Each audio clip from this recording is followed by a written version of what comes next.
वैराग्यभूषणं श्रीमद्वेङ्कटनाथार्यं वन्दे वेदान्तदेशिकं लक्ष्मीनाथसमारम्भां नाथयामुनमध्यमाम् अस्मदाचार्यपर्यन्तां वन्दे गुरुपरम्पराम् यो नित्यमच्युतपदाम्बुजयुग्मरुक्मं व्यामोहतस्तदितराणि तृणाय मेने अस्मद्गुरोर्भगवतोऽस्य दयैकसिन्धोः रामानुजस्य चरणौ शरणं प्रपद्ये मातापिता युवतीयस्तनया विभूतिः सर्वं यदेव नियमेन मदन्मयानः आद्यस्य नः कुलपतेर्वकुलाभिरामं श्रीमत्तदङ्घ्रियुगलं प्रणमामि मुग्धः भूतं सरश्च महदाह्वयपट्टनहात श्रीभक्तिसारकुलशेखरयोगिवाहान् भक्तान् गिरेण परकालयतीन्द्रमिश्रान् श्रीमत्पराङ्कुशमुनिं प्रणतोऽस्मि नित्यम् श्रीमान् वेङ्कटनाथार्यः कवितार्किककेसरी वेदान्ताचार्यवर्यो मे सन्निधत्तां सदा हृदि गुरुभ्यस्तद्गुरुभ्यश्च नमो भागमतीमहे वृणीमहे च तत्राद्यो दम्पती जगदाम्पति स्वशेषभूतेन मया स्वीयैः सर्वपरिच्छदैः विधातुं प्रीतमहात्मानं श्रीमान् भगवते स्वयं शुक्लाम्बरधरं विष्णुं शशिवर्णं चतुर्भुजं प्रसन्नवदनं ध्यायेत् सर्वविघ्नोपशान्तये यस्यद्गुरुदवक्त्राद्याः पारिषद्याः परशतं विघ्नन्ति सततं विश्वक्सेनं नमाश्रये ज्ञानोऽनन्दमयं देवं निर्मलं स्फटिकाकृतिम् आधारं सर्वविद्यानां हयग्रीवमुपास्महे व्यासं वसिष्ठनप्तारं शक्तेः पौत्रमकल्मषं पराचरात्मजं वन्दे शुकदातं तपोनिधिं व्यासाय विष्णुरूपाय व्यासरूपाय विष्णवे नमः वै ब्रह्मनिधये वासिष्ठाय नमो नमः अविकाराय शुद्धाय नित्याय परमात्मने सदैकरूपरूपाय विष्णवे सर्वजिष्णवे सम्यङ्न्यायकलापेन महदा भारतेन च उपबृंहितवेदाय नमो व्यासाय विष्णवे मुनिं स्निग्धाम्बुदाभासं वेदं व्यासमकल्मषं वेदव्यासं सरस्वत्यां वासं व्यासं नमाम्यहम् अचतुर्वदनो ब्रह्मा द्विबाहुरपरो हरिः अफाललोचनः शम्भुः भगवान् बादरायणः कृष्णं कमलभद्राक्षं पुण्यश्रवणकीर्तनं वासुदेवं जगद्योनिं नौमि नारायणं हरिं कृष्णाय यादवेन्द्राय ज्ञानमुद्राय योगिने नाथाय रुक्मिणीशाय नमो वेदान्तवेदिने सारथ्यमर्जुनस्याजौ कुर्वन् गीतां कृतं ददौ लोकत्रयोपकाराय तस्मै कृष्णात्मने नमः सर्वोपनिषदो गावः दोग्धा गोपालनन्दनः प्राप्तो वत्सस्तुति भोक्ता दुग्धं गीतामृतं महत् मलनिर्मोचनं पुंसां जलस्नानं दिने दिने सकृद्गीताम्बसिस्नानं संसारमनमोचनं गीतासु गीता कर्तव्या किमन्यैः शास्त्रविस्तरैः या स्वयं पद्मनाभस्य मुखपद्माद्विनिसृतः सर्वशास्त्रमयी गीता सर्वदेवमयो हरिः सर्वतीर्थमयी गङ्गा सर्वधर्ममयो मनो यस्मिन् प्रसादसमुखे कवयो विधेते शास्त्राण्यशासुरय यन्महिमाश्रयाणि कृष्णेन तेन यदि स्वयमेव गीतं शास्त्रस्य तस्य सदृशं किमिहस्ति शास्त्रम् भीष्मद्रोणतटा चेद्रथजला गान्धार नीलोत्पल शल्यग्राहवती कृपेण वहिनी कर्णेन वेलाकुला अश्वत्थामविकर्णघोरमकरा दुर्योधनावर्तिनी सोत्तीर्णा खलु पाण्डवैरणनदी कैवर्तके केशवे नमोऽस्तु ते व्यासविशालबुद्धे पुल्लारविन्दायतपत् येन त्वया भारततैलपूर्णः प्रज्वालितो ज्ञानमयप्रदीपः प्रपन्नपारिजाताय स्तोत्रवेत्रैकपाणये ज्ञानमुद्राय गीतामृतदुहे नमः वसुदेवसुतं देवं कंसचाणूरमर्दनं देवकी परमानन्दं कृष्णं वन्दे जगद्गुरुं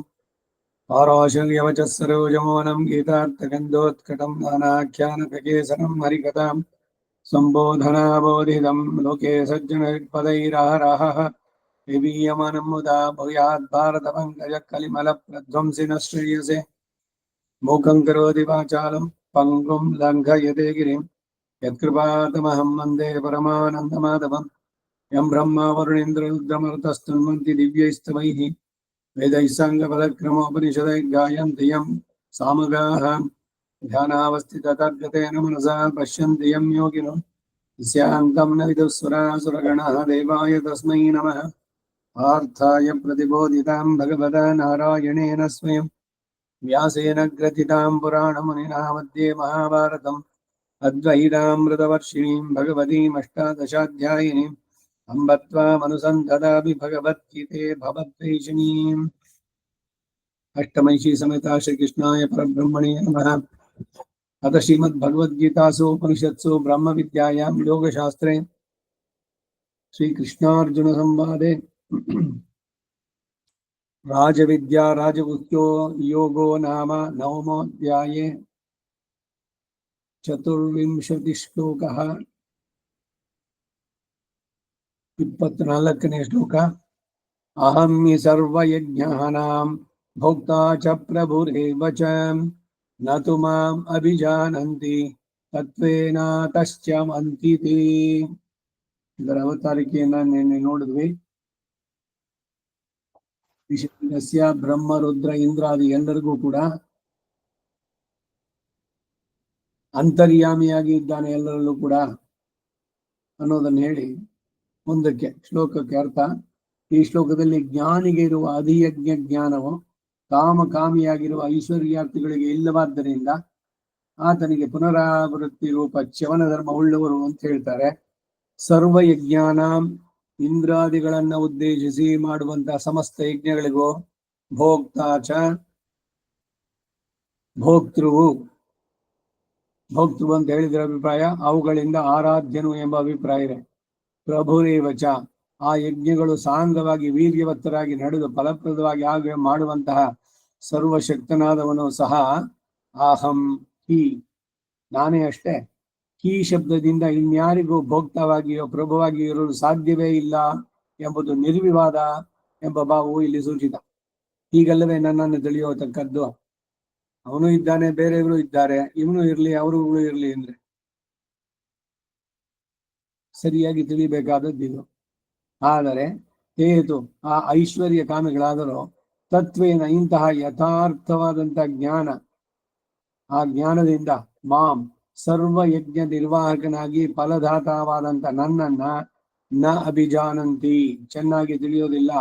ಅತಃ ಆ ಕಾರಣದಿಂದಲೇ ಅವರು ಚ್ಯವಂತಿ ಮೋಕ್ಷ ಪದವಿಯನ್ನ ಹೊಂದದೆ ಅಲ್ಲಿಂದ ಜಾರ್ತಾರೆ, ಬೀಳ್ತಾರೆ. ಚ್ಯವನ ಅಂದರೆ ಪುನಃ ಪುನಃ ಜನ್ಮವನ್ನು ಎತ್ತುತ್ತಾರೆ ಅನ್ನೋ ಭಾವ.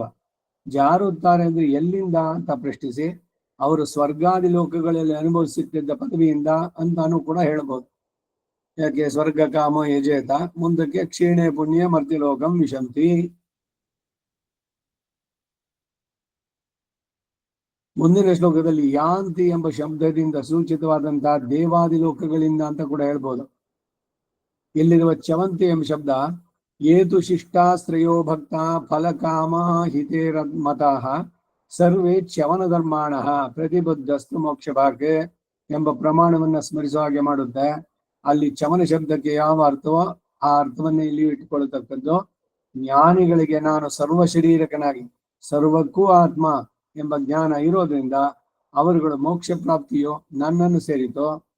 ಐಶ್ವರ್ಯ ಕಾಮಿಗಳಿಗೆ ಈ ಜ್ಞಾನ ಇಲ್ಲದೆ ಇರೋದ್ರಿಂದ ಚ್ಯವನ ಧರ್ಮ ಉಳ್ಳವರಾಗ್ತಾರೆ. ಹೀಗೆ 4 ಜನ ಉಪಾಸಕರಲ್ಲಿ ಜಿಜ್ಞಾಸು ಮತ್ತು ಜ್ಞಾನಿ ಈ ಇಬ್ಬರು ಈ ಆತ್ಮನು ಪರಮಾತ್ಮನಿಗೆ ಶರೀರ, ಆತನು ತಮಗೆ ಆತ್ಮ ಎಂಬ ಜ್ಞಾನವನ್ನ ಉಳ್ಳವರಾದವರು.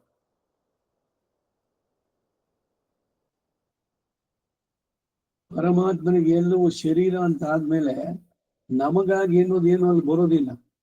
ಆದ್ರೆ ಇವ್ರದ್ದೇನು ಐಶ್ವರ್ಯ ಕಾಮಿಗಳು ಇವರೆಲ್ಲ, ದೇವರೇ ನನ್ಗೆ ಅದನ್ನ ಕೊಡಪ್ಪ ಇದನ್ ಕೊಡಪ್ಪ ಅಂದ್ರೆ ಶರೀರವೇ ತಾವು ಭಗವಂತನಿಗಿಂತ ಬೇರೆಯಾದವರು. ನಾನಿಲ್ಲಿ ಕಷ್ಟಪಡ್ತಾ ಇದ್ದೀನಿ, ನಾನಿಲ್ಲಿ ಸುಖ ಪಡ್ತಾ ಇದ್ದೀನಿ, ಸೊ ನನಗೆ ಇನ್ನೊಂದು ಸ್ವಲ್ಪ ಸುಖ ಬೇಕು, ಈ ರೋಗ ಪರಿಹಾರ ಮಾಡು, ಇಲ್ಲ ಆ ಕೆಲಸ ಮಾಡಿಸ್ಕೊಡು, ಏನು ಒಂದಾದ್ಮೇಲೆ ಒಂದು.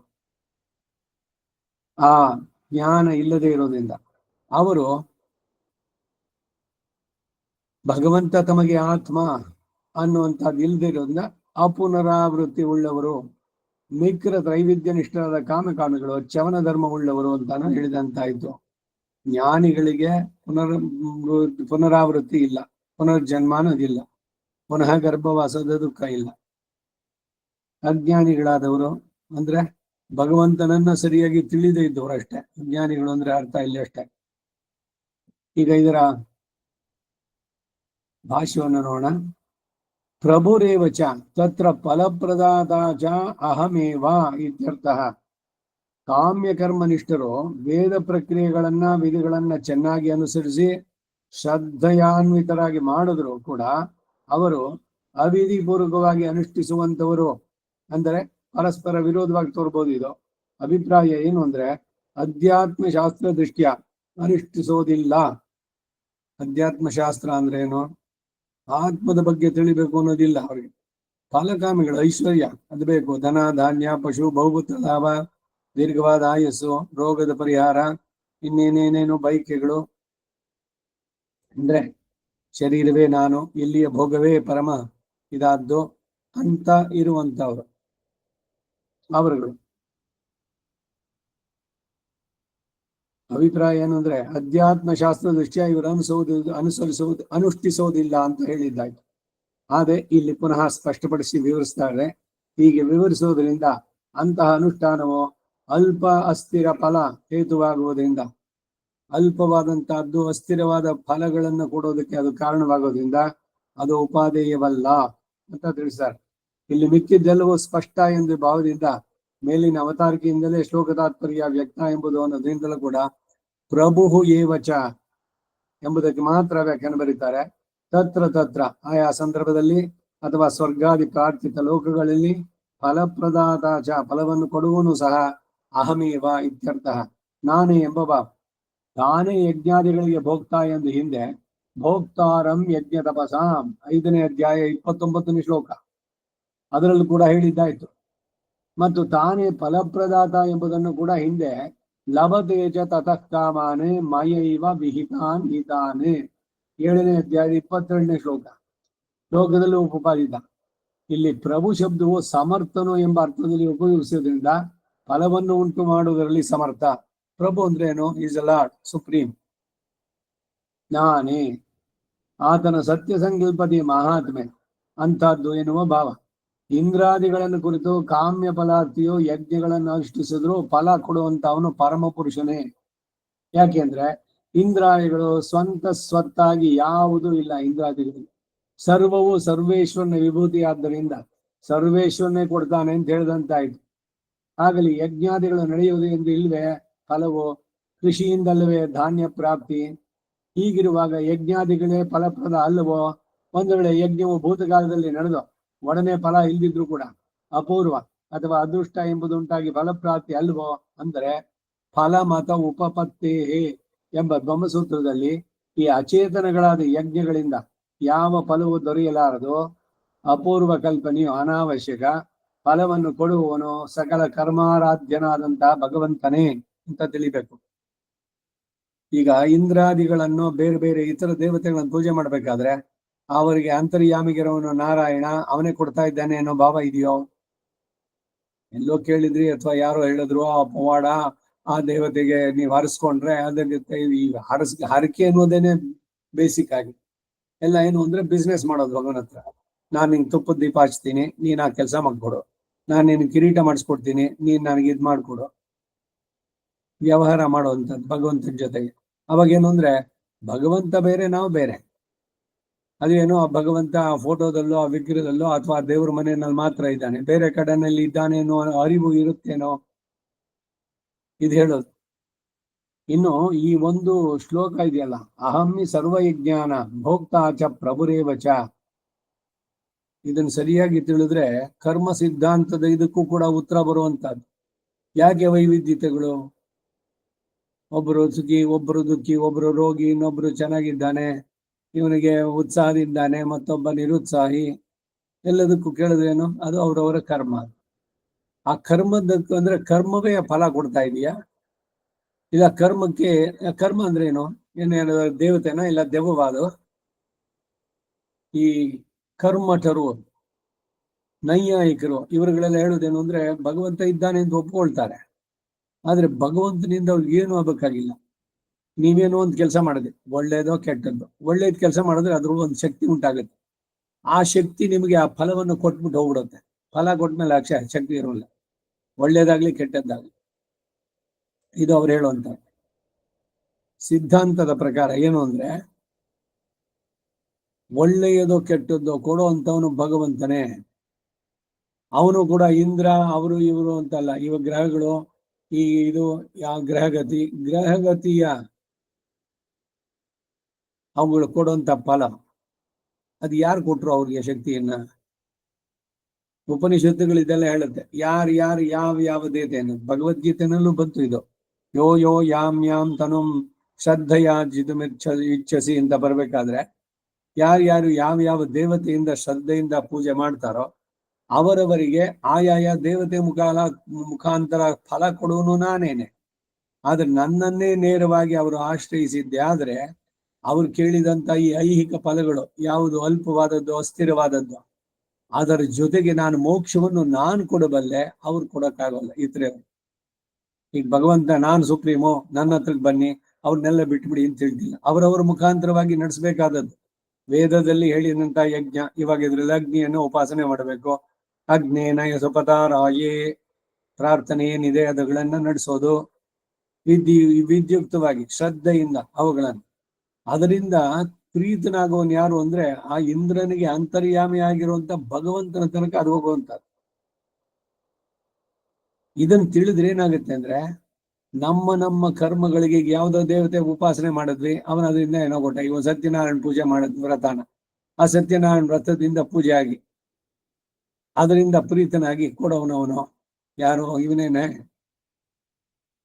ಶ್ರೀಮನ್ನಾರಾಯಣನೇ ಅನ್ನೋ ಇದೆಯಾ? ಈ ಸತ್ಯನಾರಾಯಣ ಅನ್ನೋದು ಇನ್ನೊಂದು ನಮಗೆ. ಈ ರಾಮ ಕೃಷ್ಣ ಈಗ ಹೇಳ್ತೀವಲ್ಲ, ಆ ತರದಲ್ಲಿ ಯಾರೋ ಬೇರೆ ಒಂದು ಅದಕ್ಕೆ ಆ ವ್ರತವನ್ನು ಮಾಡ್ಬೇಕು. ನೀವು ಆ ಸತ್ಯನಾರಾಯಣ ಇದಕ್ ಮಾಡಿದ ಸಜ್ಜಿಗೆ ಪ್ರಸಾದ ತಿಂತೆ ಇದ್ರೆ ನಿಮ್ಗೆಲ್ಲ ಕೆಟ್ಟದ್ದು ಮಾಡಿಬಿಡ್ತಾನೆ. ಇದೆಲ್ಲ ಈ ಚೀಪ್ ರೇಟ್ ಅಡ್ವರ್ಟೈಸ್ಮೆಂಟ್ಸ್ ಗಳೆಲ್ಲ ಬೇಕಾ ಭಗವಂತನಿಗೆ? ಏನೋ ಅವನ ಪ್ರಸಾದ ನೀವು ಇದ್ ಮಾಡಿಬಿಟ್ರಿ, ಅದಕ್ಕಾಗಿ ನಿಮ್ಮ ಆಸ್ತಿ ಗೀಸ್ತಿ ಬಿಸಿನೆಸ್ ಅದೆಲ್ಲ ಹೋಯ್ತು. ಮತ್ ಇನ್ನೆಲ್ಲೋ ಒಂದ್ ಕಡೆ ಹೋಗ್ಬಿಟ್ಟು ಯಾವ್ದೋ ಕಡೆನಲ್ಲಿ ನದಿ ತೀರದಲ್ಲೋ ಯಾರೋ ಮಾಡ್ತಿದ್ರು, ಅಲ್ಲೆಲ್ಲೋ ಒಂಚೂರು ಕೇಳಿದ್ರಿ, ಆಮೇಲೆ ಆ ಪ್ರಸಾದ ಭಕ್ತಿಯಿಂದ ತಗೊಂಡ್ರಿ, ಆಮೇಲೆ ನಿಮ್ದೆಲ್ಲ ಸಿಕ್ತು. ಇದೇ ತಾನೇ ಕಥೆಗಳೆಲ್ಲ. ಈ ರಾಮ್ ಕಥೆ ಅಂತ ಬರ್ತಾ ಇದ್ದಿದ್ದು ಅಷ್ಟೇ. ಕೇಶವ ಭಟ್ಟ, ರಾಮ್ ಭಟ್ಟ ಅಂತ ಹಿಂದೆ ಕಥೆ ಎಲ್ಲ ನಾನು ಓದಿದ್ದೀನಿ ಅದನ್ನೆಲ್ಲ. ಶನಿವಾರ ದಿವಸ, ಶನಿವಾರದ ರಾಮದೇವನ ಕಥೆ. ರಾಮನಿಗೆ ಈ ತರದ್ದೆಲ್ಲ ಪಬ್ಲಿಸಿಟಿ ಬೇಕಾ? ನೀವು ಅವನನ್ನು ಆಶ್ರಯಿಸಿ ಅವನು ಹೊಗಳು ಬಿಟ್ರೆ ಅವನೆಲ್ಲ ಕೊಡ್ತಾನೆ. ಇಲ್ಲ ಅವನನ್ನು ನೀವು ದೂರೀಕರಿಸಿದ್ರಿ, ಅದಕ್ಕಾಗಿ ನಿಮಗೇನು ಇಲ್ಲ, ನಿಮ್ಮ ಇದ್ದಿದ್ದು ಇದನ್ನೆಲ್ಲ ತಗೊಂಡ್ಬಿಡ್ತಾನೆ. ಭಗವಂತನಿಗೆ ಯಾಕೆ ಬೇಕು ಪಬ್ಲಿಸಿಟಿ? ಬೇಕಾ ಈ ತರ? ನೀನು ಇಂದ್ರ ಚಂದ್ರ ದೇವೇಂದ್ರ ಅಂತ ಅನ್ಬೇಕಾ? ಮೂಲತಃ ಭಗವಂತನ ಸ್ವರೂಪ, ಅವನು ನಡೆಸುವಂತಹದ್ದು ಜಗದ್ ವ್ಯಾಪಾರ, ಇದ್ರ ಬಗ್ಗೆ ಸರಿಯಾದ ಅರಿವು ಬಂದ್ರೆ ಈ ತರ ಥಾಟ್ಸ್ಗಳೇ ಬರೋಲ್ಲ. ಕರ್ಮಾಧ್ಯಕ್ಷನಾಗಿ ಅವನೇನೆ ಭಯಕೃತೆ ಭಯನಾಶನಃ. ಭಯಕೃತ್ ಯಾಕಾದ? ನಿಮ್ಮ ಕರ್ಮ ಹಿಂದೆ ಮಾಡಿದ್ರ ಪ್ರಕಾರ ಅದನ್ನ ಅವನು ಕೊಡ್ತಾ ಇದ್ದಾನೆ, ಕರ್ಮಾಧ್ಯಕ್ಷನಾಗಿ ಭಗವಂತ. ಆದ್ರೆ ನೀವು ಅವನನ್ನ ಪ್ರಾರ್ಥನೆ ಮಾಡಿದ್ರೆ ಅದನ್ನ ಬಿಡಿಸೋನು ಅವನೇನೆ. ಕರ್ಮ ಆದಾಗ ಏನು ಮಾಡ್ಲಿಕ್ಕೆ ಆಗೋಲ್ಲ. ಇದರ ಅರಿವು ಚೆನ್ನಾಗಿ ಉಂಟಾದ್ರೆ, ನಾ ಮಾಡಿದ ಕರ್ಮ ಬಲವಂತ ಮಾಡಿದ್ರೆ ನೀ ಮಾಡೋದೇನೋ ಹರಿ ಅಂತ ದಾಸರು ಹಾಡ್ಬೇಕಾದ್ರು ಅಷ್ಟೆ. ಈಗ ನಾನು ಸುಖವಾಗಿದ್ದೀನೋ ದುಃಖವಾಗಿದ್ದೀನೋ ಇದಕ್ ಕಾರಣ ಏನು ಅಂದ್ರೆ ನಾನು ಹಿಂದೆ ಮಾಡಿದಂತ ಕರ್ಮ. ಇದರ ಅರಿವು ಚೆನ್ನಾಗಿ ಉಂಟಾಗಿ ಈ ಆತ್ಮ ಇರೋದು ಅವನಿಗೆ ಅಂತ ಅಂದ್ಮೇಲೆ ಅವನು ಏನು ಕೊಟ್ಟರು ಅದು ಮಹಾಪ್ರಸಾದ. ಅದು ಕಷ್ಟವೇ ಆಗ್ಲಿ, ಅದು ಕಷ್ಟವಾಗಿ ಕಾಣಿಸೋಲ್ಲ ಯಾವಾಗ ಈ ಭಾವದಿಂದ ನೋಡಿದಾಗ. ಬಂದದ್ದೆಲ್ಲ ಬರಲಿ, ನಿನ್ನ ಕೃಪೆ ಒಂದಿರ್ಲಿ ನನಗೆ. ನಾನು ಇಲ್ಲಿ ವಸ್ತ್ರ ಕೊಡು, ದುಡ್ಡು ಕೊಡು, ಅನ್ನ ಕೊಡು ಅಂತ ಕೇಳೋಲ್ಲ ನಿನ್ನನ್ನ. ಯಾಕೆ ಅಂದ್ರೆ ನಾನು ಹುಟ್ಟಬೇಕಾದ್ರೆ ನನ್ನ ಕರ್ಮದ ಪ್ರಕಾರ ನೀವು ಅದನ್ನೆಲ್ಲ ನಿರ್ಧಾರ ಮಾಡಿದ್ದೀರಿ. ಅನ್ನ, ವಸ್ತ್ರ, ಆಶನ, ವಸನ ಅಂತ ಹೆಸರು ಇದು. ಈ ಆಶನ ವಸನಗಳನ್ನ ನಾನು ಕೇಳೋಲ್ಲ ಅಂತ ಆಳ್ವಾರ್ಗಳು ಹೇಳೋ ಉದ್ದೇಶ ಇದು. ನಿನಗೆ ನನ್ನನ್ನ ನಾನು ಒಪ್ಪಿಸಿದ ಮೇಲೆ ನನ್ನ ಯೋಗಕ್ಷೇಮ ನಿಂದು, ಅದ್ರ ಬಗ್ಗೆ ಮತ್ತೆ ಸಂದೇಹ ಉಂಟು? ಈಗ ತಂದೆ ತಾಯಿಗೆ ಮಕ್ಕಳು ಒಂದೊಂದಕ್ಕೂ ಕೇಳ್ಬೇಕಾ, ನನಗೆ ಇದಾಗಬೇಕು, ನನಗೆ ಅದು ಬೇಕು ಅಂತ. ಅವ್ರಿಗೆ ಯಾವ್ಯಾವ್ದನ್ನ ಏನೇನ್ ಕೊಡ್ಬೇಕು ಅನ್ನೋದು ಗೊತ್ತಿಲ್ವಾ ಅವನಿಗೆ? ಹಾಗೆ ನಮ್ಮ ಭಾರವನ್ನ ಭಗವಂತನಿಗೆ ಒಪ್ಸಿದ್ರೆ ನಮಗೆ ಯಾವಾಗ, ಹೇಗೆ, ಎಷ್ಟು, ಎಲ್ಲಿ ಕೊಡ್ಬೇಕು ಅನ್ನೋದೆಲ್ಲ ಅವನಿಗೆ ಗೊತ್ತಿಲ್ವಾ? ಅವನ ಬಗ್ಗೆ ಬಿಟ್ರೆ ಅದನ್ನು. ಅದಕ್ಕೆ ಇಲ್ಲಿ ಸ್ಪಷ್ಟವಾಗಿ ಹೇಳದ ಅಹಮ್ಯ ಸರ್ವ ಯಜ್ಞಾನ ಭೋಕ್ತಾ ಚ ಪ್ರಭುರೇವಚ ಅಂತ.